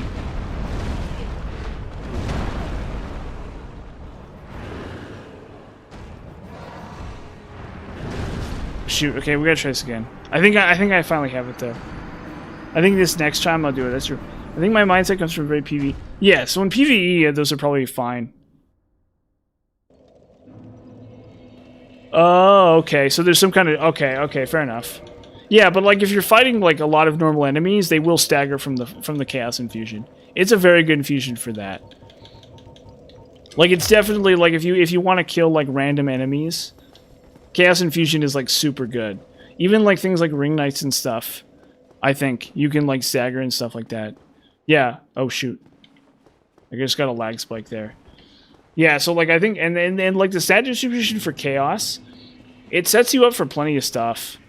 The problem with it is, the biggest problem with the stat distribution for Dark and Chaos, in my opinion, is, like, let's say you have a 40-40 stat distribution in Int Faith, right, to maximize Chaos damage. Well, you could already just cast Karthus Flame Arc. And it's not like Karthus Flame Arc will take up a bunch of attunement slots. You know what I mean? Like, you're taking up one attunement slot. To cast Karthus Flame Arc costs, like, you know, 2 mana, or whatever, right? Like, it's really mana cheap. It lasts like 90 seconds. Right? So, like, why would you ever have, like, a Chaos or Dark infused weapon in that sense? That's the issue with Chaos and Dark. Is, like, to even make use of Chaos and Dark, you're opening yourself up to being able to use buff spells. And, like, but there definitely is a character distribution that benefits from Chaos and Dark. And, like, oh, and also if you're doing a character like that, you need Chaos for, like, you'd want Chaos for, like, Gale and stuff, too. You'd want to use Chaos against, like, Dark Eater, Midear, and Gale and stuff like that. So it's not like Chaos is useless, especially in New Game. I think when you start getting into New Game Plus, it starts seeming a lot less... It starts seeming a lot worse. But, like, also to be fair, you know, that's, like, it's not really fair to hold everything to, like, New Game Plus standards. Especially when the scaling on it is, like, great for PvP. Come on, stop doing... Oh my gosh.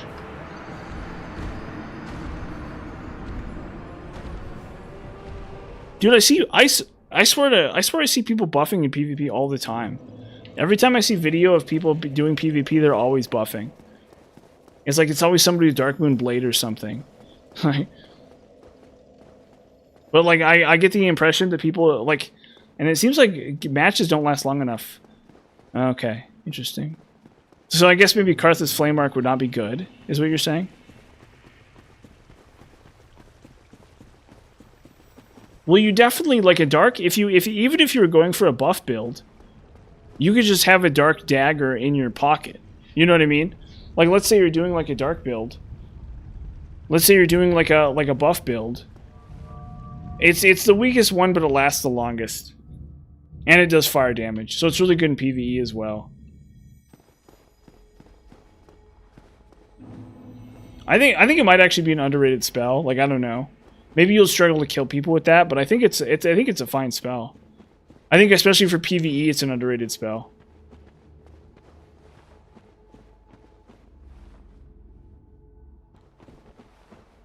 Okay, well, I gotta lock in and kill Manus. I gotta lock in and kill Manus, I'm sorry. This is a really riveting conversation, but I have to lock in and kill Manus. I have to, like, absolutely lock it in. I don't want to have to sit here fighting Manus for the next, like, 2 billion years of my life. Like, he's gotta die. Yes, I know. I really, we'll get to Gwyn. And then we can finally get to Gwyn. Maybe I'll do Scythe, actually. Because yeah, we'll do Scythe.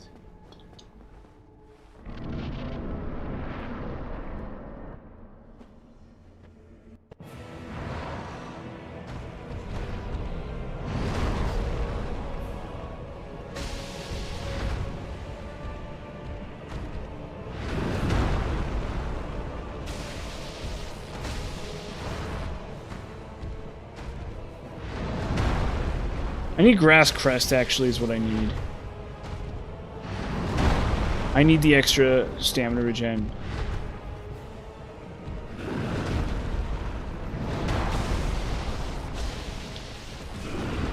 It's fine.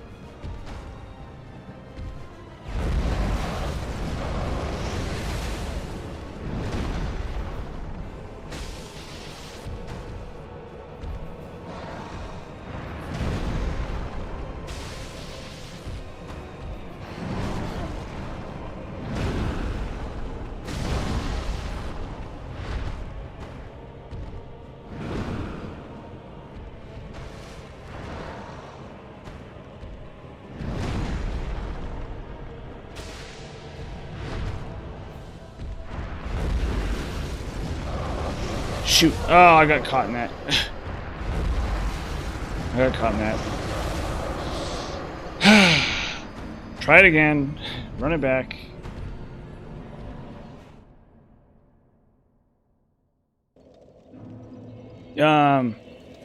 Yeah, so like I was saying, but I will say really quickly that, what is it called? Yeah, Karthus Flame Arc is really good. Yeah, well, it's really bad in DS2, but it's really good in this game. You know what? In fact, actually, I'm gonna do Mask of the Mother too. Nah, forget that. We're just gonna do this. I'm like on the cusp of getting this. This is like we're like seconds away. This is like well within my reach now. I need to just lock it in and just like get this like I don't know why this has been a problem. This is the thing with Manus is you get stuck on him because his combos are really weird. He'll like combo attacks into attacks that you don't think he can combo into attacks. His combos are like really fluid. And he can go from one combo directly into another combo, and it's all like a true combo basically. Well, I wouldn't say like a true combo, but like he can chain attacks together in such a way that you don't expect him to. Like he doesn't just do an attack and then you're like, "Oh, I can hit him." In a lot of cases he'll do an attack and then he'll chain that into another attack. And you'll be like, why can he chain that attack into that attack? But he just can. It's just like the thing about Manus. It's just like the weird thing about Manus that like makes him so weird to fight. And he doesn't do it all the time. But it is a problem. So yeah, I need to just like lock it in and just like hammer him. And I can't block him. Like I said, for new game blocking him is really good. But that's just not an option. I just gotta lock it in. Okay. We got my Sunlight Blade ready. In fact, actually, let's just buff up before.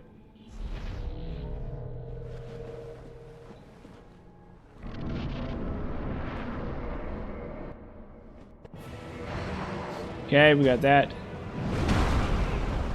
Oh, great start.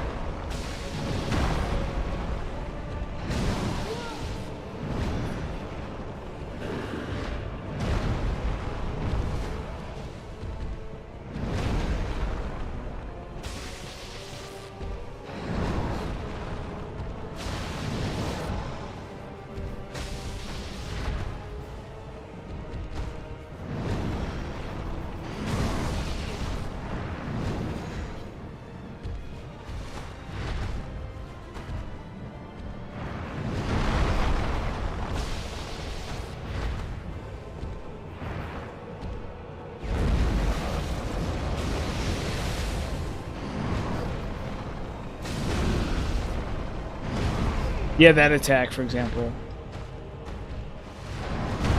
Oh, come on.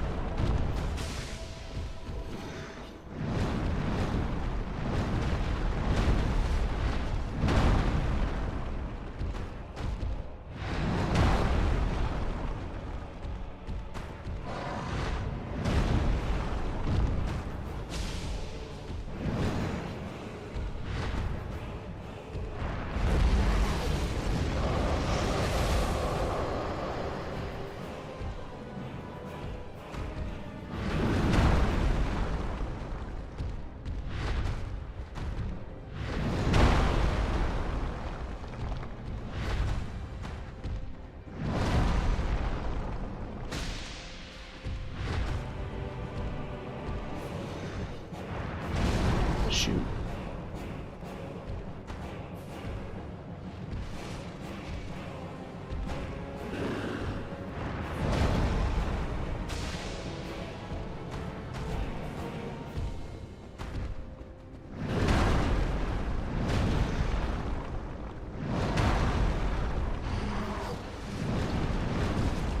Come on.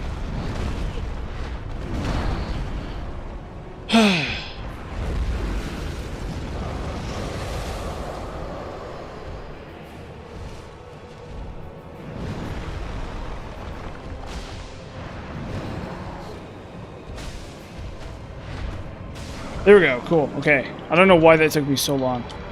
I'm really sorry, everyone. I don't know why that took me so long. He's not that tough. I know, finally.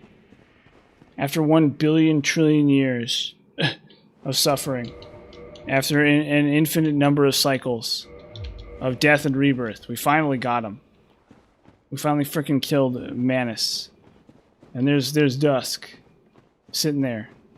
We finally did it. We finally freaking did it. Now we need to kill the 2 optional bosses. Finally. I don't know why that took so long. I don't know. Whatever. I think maybe magic is just a crutch in this game. You know, that's what it comes down to. I think magic is a crutch. Magic has been a crutch, and magic will continue to be a crutch in this game. And I gotta accept that fact. You know? I think that's what it comes down to. That's what it comes down to. This is me learning how to play without magic. For once in my life. This is like the process. The process by which we learn how to do without magic. I want to hear it. I want to know. I want very badly to know. Well, isn't Karthus Rouge good? So I guess technically one of the Karthus buffs is good, but that's another story.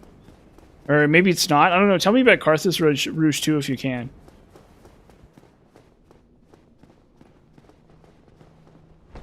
I'm very excited to know. Oh.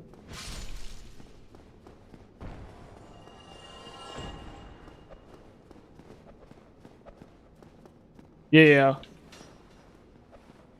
Sure. Oh, okay, I see. Yeah, they nerfed it or something. I gotcha. Oh. Slice.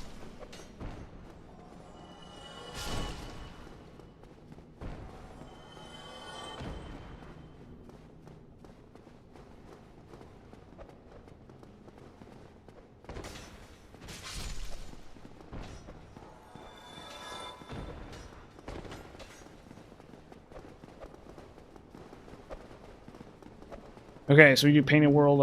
I think we still have to do Painted World. I'm not even. Oh shoot! Wow, that hurts. Dang.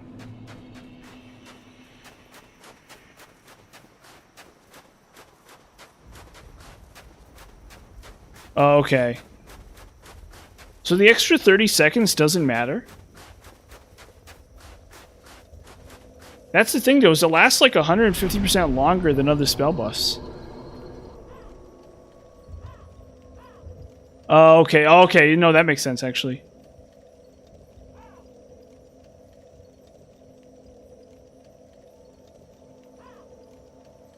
Yeah, no, okay, never mind. I know exactly what's... So if you're doing PvP at like level 100 or 150 or something, there's just not enough points, is what you're saying. Which totally makes sense. And if you're willing to put that many points into that kind of thing, you need to have it like do lots of damage. You need it to be like Darkmoon Blade or something. You need to like hit like a truck. But the 90 seconds is really good in PvE. That's for sure. I think that's that's probably the most underrated spell in PvE. I think that's that's actually a really good spell in PvE. I think, for sure. The Karthus Rouge seems like it would be broken, right?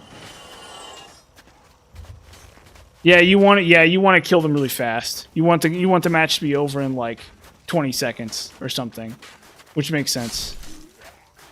You want to kill them before it runs out, basically. Is your whole plan.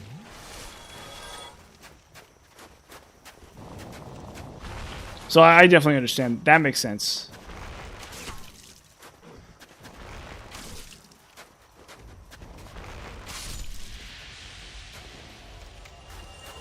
Oh, that's right. We can jump off this, can't we?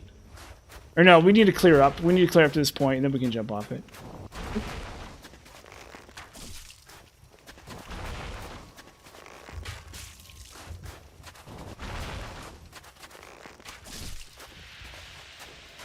But that's one of my favorite spells for PvE. Yes. Oh, okay. But they like nerfed it. I take it. I mean, wouldn't Rouge still be good even today? If you're using like a bleed weapon at all, wouldn't Rouge be good still? Well, for PvE, they're still fine. For PvE, they're all still fine. They're all still totally fine for PvE. In fact, actually, if you want to have a lot of fun, I recommend Bleed Infusion. Bleed Infusion is so much fun in PvE, actually. Where do these enemies even come from? Speaking of which... Like, I love PvE. I love Bleed Infusion in PvE so much.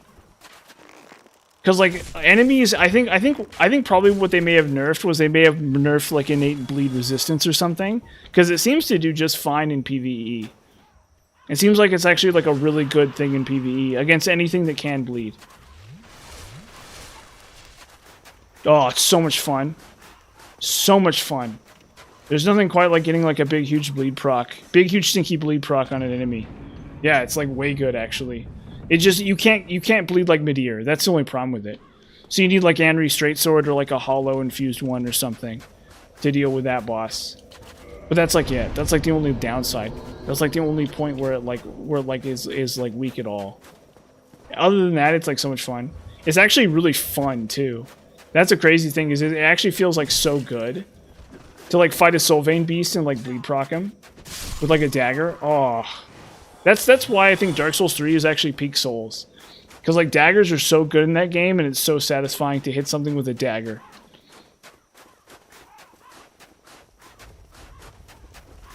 Okay.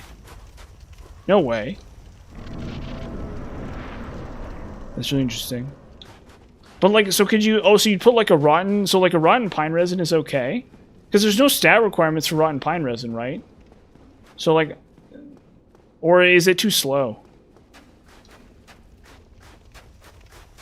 Because I guess you could do gold pine, right? Like gold pine would probably be the one that's like the meta, or like human pine or something. Whoa. Gotta run from the doggo. Give me 1 second. So like so which is better, like rotten pine resin or okay. I mean that's to be expected. I don't think that's like weird at all. And are there any good poison weapons though? Like honestly I think maybe okay. Not human. Aren't most armor sets really bad for dark defense? Or is human pine resin like do less damage or something? Because when I was looking, one of the things that was so crazy about dark spells, as I was looking, and it seems like human characters have really low dark defense. It seems like NPC invaders and stuff always have like really weirdly low dark defense. So I was wondering if it was human pine resin. But maybe human pine resin does like less damage innately. Like gold pine resin is like 100 and human pine resin is like 80 or something like that. That's another interesting thing about those dark spells is that they do like I think most players have like less dark defense or something. Or maybe like are the good armor sets in PvP like dark defense armors or something? That's like really interesting actually. So that's what I was thinking was I was like, oh, like dark is the PvP element. Oh, okay, that's an entire other okay, no, that's there you go. That'll kill it right there. That makes a lot more sense. Yeah, well, bundles are, yeah, that's an entire other story. See, I forget about bundles, because they're so bad in PvE. They're, like, really, really not very good in PvE. But I can see them being, like, really insanely good, broken in PvP or something. Like, I've never used a bundle in my entire Dark Souls career or something. It's, like, a cool concept, but it just, like, never pays off. Especially when you're, like, fighting a boss and you're, like, getting, like, hit by them all the time and stuff. I expected as much from thee. Why dost thee hurry toward thine death? They're really cool items, too. That's the thing. Is they're, like, really cool items. I wish they were better in PvE. If I could, like...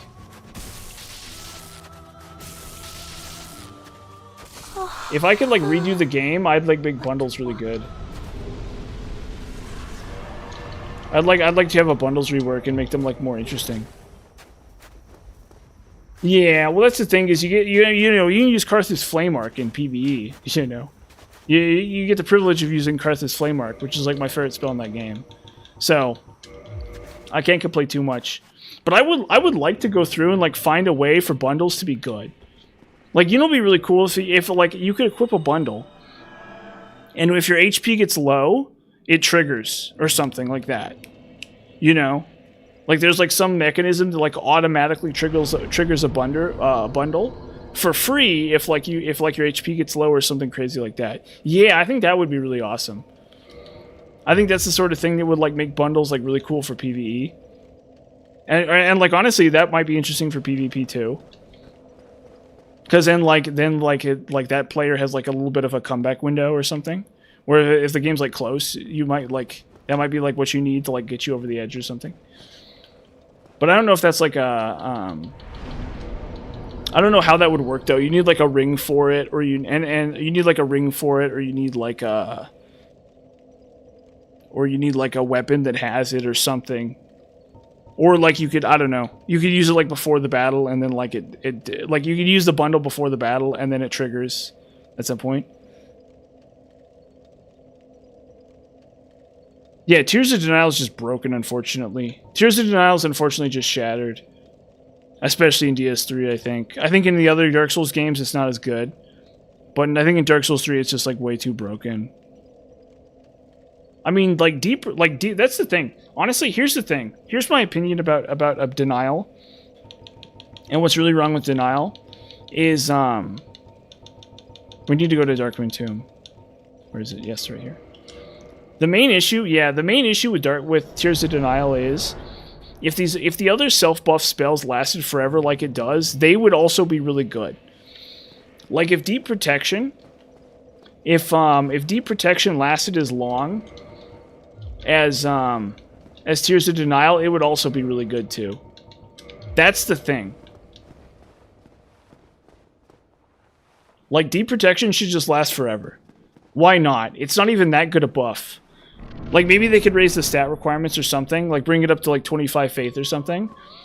But if Deep Protection lasted... Or what they could do is they could make it so that Deep Protection lasts like, 60 seconds if you barely meet the stat requirement. But then if you have enough... But then if you have above a certain amount of Faith, it just lasts forever. And so, like, you need... And so, like... And then, like... And honestly, they need to buff the duration of it anyway. Like, it needs to be, like, 90 seconds at least. No, like, no matter what your faith. But honestly, it should last forever, because it's not even that good a buff. Like, it is a good buff, but it's not that good a buff. That's, like, the biggest thing. Is, like, I feel like if Deep Protection lasted forever, it would be, like, you could maybe argue it. You could maybe be like, oh, okay, sure, right? Or, like, what's the other body buffs, even? Oh, shoot. Gosh damn it. How dare you produce a blade upon a dead? Fooch. How did you ever get this far? I shall end your suffering here and now. Gosh darn, it's gonna be impossible to get to the other side of her too. Hold up.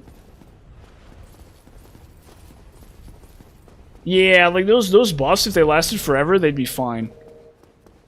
I think Power Within, obviously, that's kind of awkward. Maybe that one shouldn't last forever.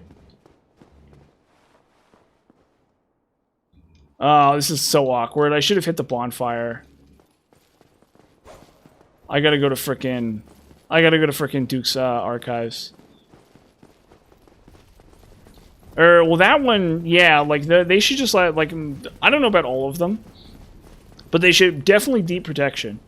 Deep Protection is the one where it's like if this lasted forever, it would be good, but because it only lasts 60 seconds, it's horrible. That's the sad thing about Deep Protection is it's a really cool. It's like a really, really, really cool buff. Come on. There we go. It's like a really, really cool buff because it's like a little tiny bit of all resistances and like a decent chunk of damage. And like, it's only okay, but if it lasted forever, it'd be good. Like a Faith character, like that'd be so cool in a Faith character. If you could just have like a little tiny bit of extra defenses all the time. Yeah, well, that's the other option is they can make it stack with tiers. But I think lasting forever is totally fine. I don't see an issue with that personally. I literally think that if they lasted forever, it'd be totally fine. Like I think other than maybe they need to have higher requirements. Like that's the thing is that if they maybe had higher requirements, that would be the issue. That would be the thing they'd have to do. So like maybe like because I think Deep Protection only has like 15 faith or something. And so they need to make Deep Protection have like 20 or 25 faith or something, which would be a bit of a nerf to it, I think, in some ways. Or maybe not even. Honestly, maybe they don't even need to nerf the faith requirement on it and just like have it last forever, and that would be at least fun. You know, you can make the argument that it's too strong, but it's not even that strong. Like Deep Protection is not that good. Even if you had it on all the time, it still wouldn't be that good. Maybe in PvP it'd be broken, but in PvE at least it would not be that strong. Shoot. Oh, come on. All of them, right? It's literally all of them, I thought, right? Or no, there's like one that you can stack with tiers. There's like one you can stack with tiers, right? But I can't remember what it is. There's like one in the whole game you can stack with tiers, I think, right?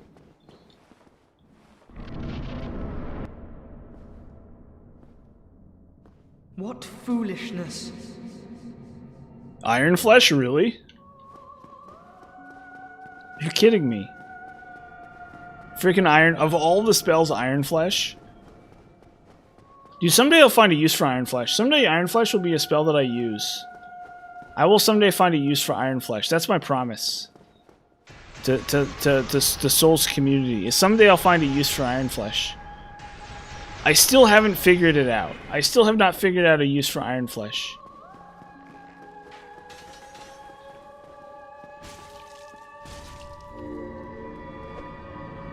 Maybe someday. Hold up. I need to switch to Falchion here.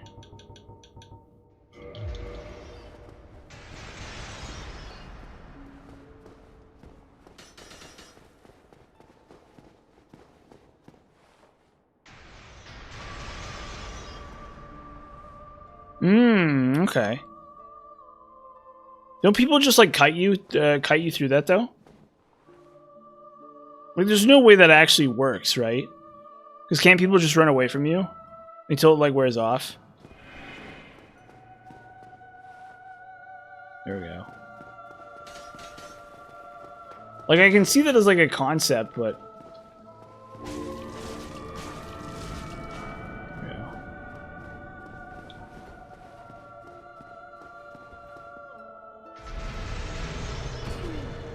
ow.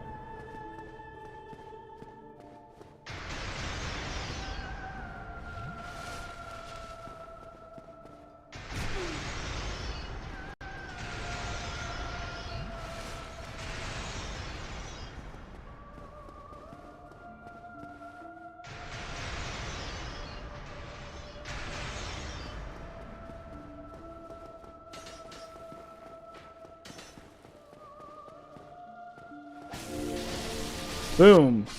There we go. Yeah, you can tell that's not a DLC boss because there's that I actually did damage with Sunlight Blade there. Okay. Interesting. They both have a similar concept. Someday I will figure out a use for for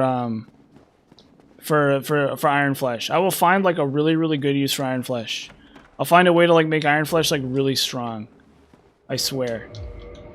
That's like my goal someday, is to make Iron Flesh like really good. But it's always that spell that like every time you try to use it, it never works. It never does. It never pays off. Like ever, I swear. It's like you can kill like, it's like not even good against like the worst enemies for it. Like maybe it's good for like dogs or something. I don't know. But like anytime I try to use it against like a serious opponent, it always like fails. Oh, there's that. You can do that too. Yeah, can't you? Interesting. Yeah, maybe. There's probably somewhere in the game where it's like really broken. There's probably somewhere in that game where it's like really good. But I think it's probably the worst version of it, which is saying something because every other version of it is also really terrible. Well, DS2 is pretty bad too. Okay, we're gonna beat the game. That's all the bosses. That's all. That's all, folks. Bum ba dum bum bum bum bum bum bum bum bum bum. Okay. Let me just kill Gwyn. Do I need chunks, speaking of which? Nah, it's fine.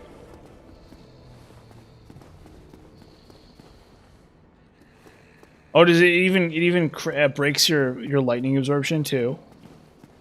So you don't even get bonus lightning defense, which is what you should do.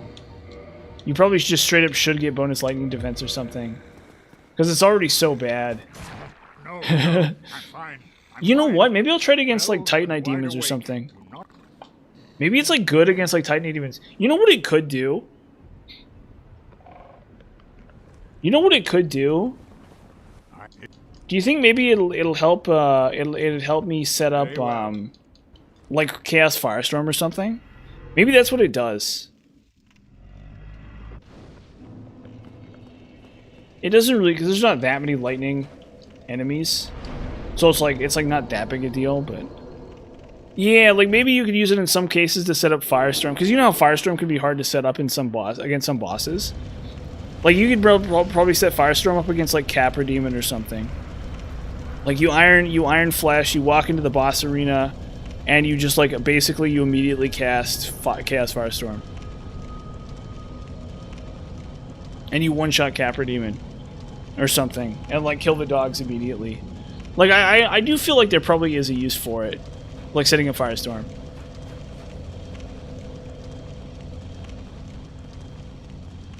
Interesting.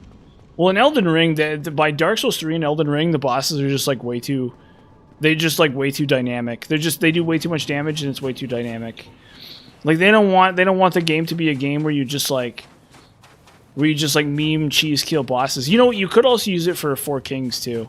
It's probably fine for Four Kings, honestly. Like that's the worst way to do it, basically, but it's like probably fine still. You know what I mean? So like you got to give it that you can at least do that probably.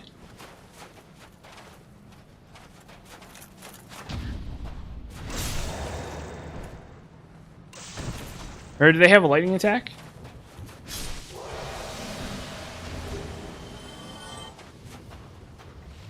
Oh, okay, cool. Okay, yeah, I mean there you go.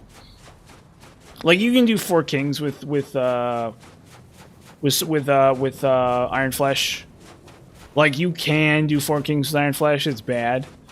Four Kings doesn't do that much. If you're doing Four Kings correctly, it shouldn't do any damage to you anyway. The problem with Iron Flesh on Four Kings is if they try to move away at all or do the grab attack, you're cooked immediately, right?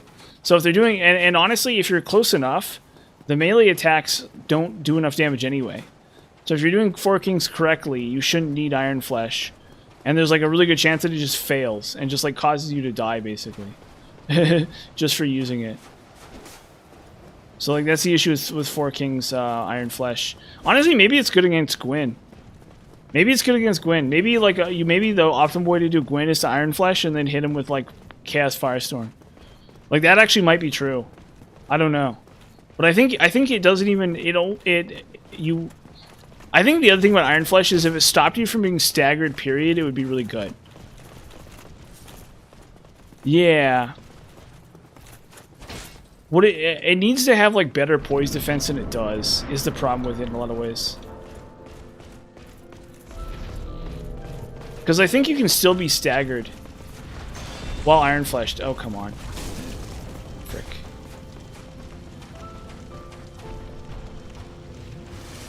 Okay, you. There we go. Jeez.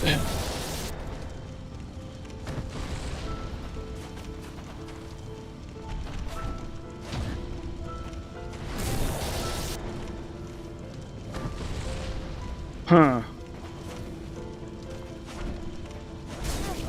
Shoot. Oh, come on. Okay, try that again.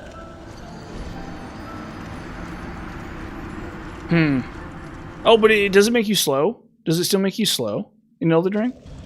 Because if it doesn't make you slow, that's probably fine. Oh, can you do the charge with it? That's actually really interesting. I need to like play with Iron Flesh more. Because it surely cannot be as bad as it seems like it is, honestly. Like, there's gotta be, like, a way to make it, like, pay off in these games. That's one of those things I need to go back and, like, need to look at. It is still pretty terrible, but...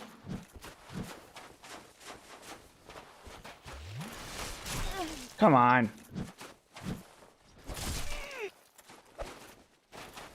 Oh, wrong one. I have the talisman on for some reason. For some reason, I have the talisman on.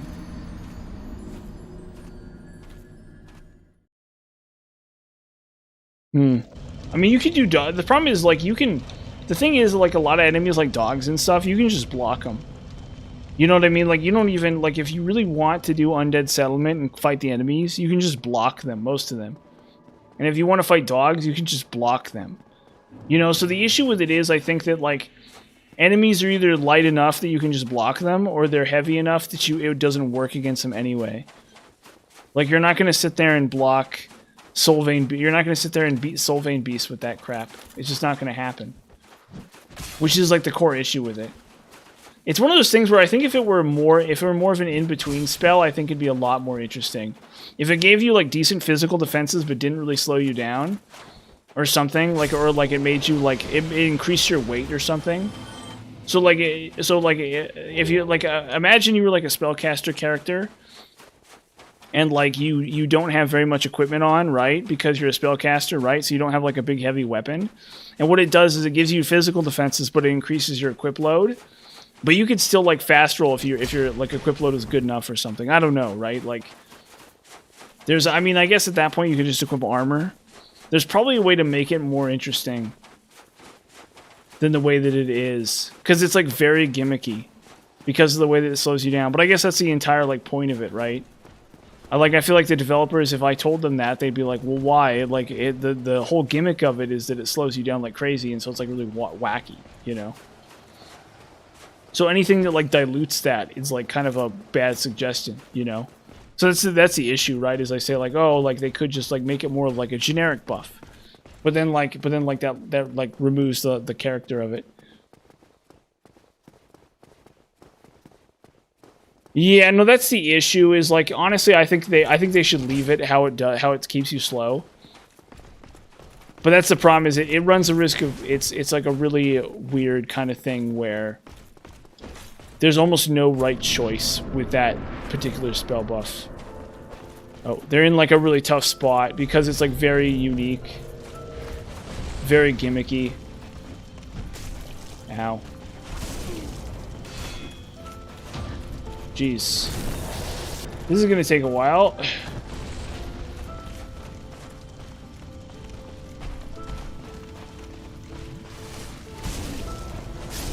Shoot, okay. Gotta try this again.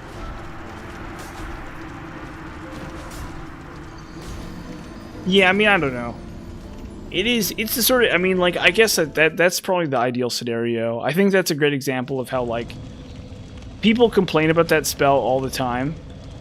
Or they, like, I guess some people like it. That's the weird thing, is that I guess some people actually really like that spell.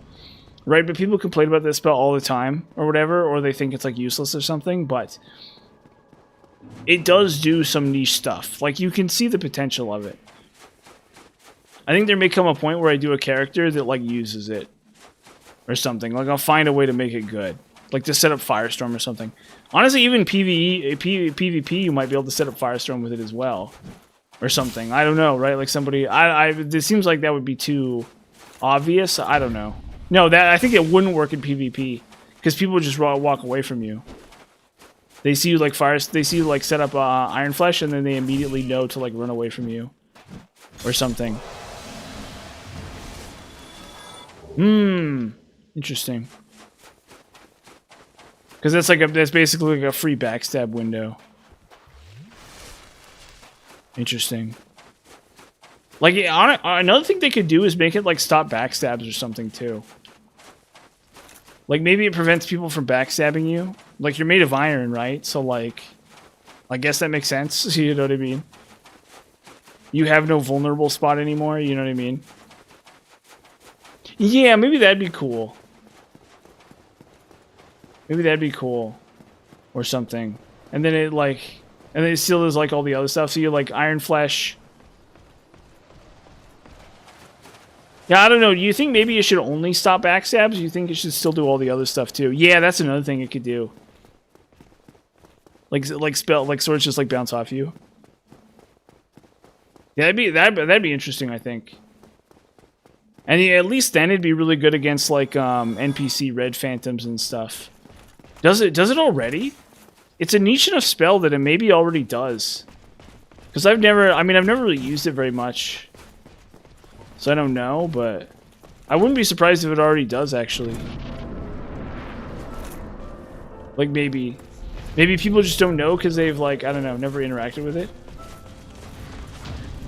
Jeez. Boo! But I got that parry and then it didn't.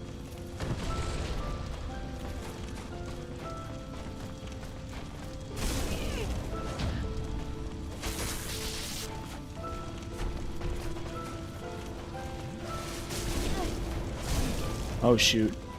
Shouldn't have drunk.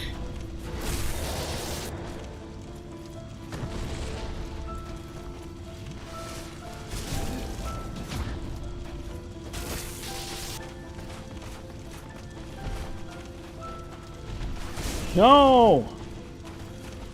Damn you, Gwyn. Gotta try this again. Yes, that's another weird thing about those weapons. Like, the most gimmicky weapons in the world. Although, to be fair, whips probably should suck anyway, because they're probably not very good weapons in real life. I think that's the joke with whips, is that they're really terrible because, like, they're not actually good weapons anyway, right? So, like, it wouldn't make sense for them to be good weapons. I like the concept of, like, a whip-only run, though. Like, really stupid.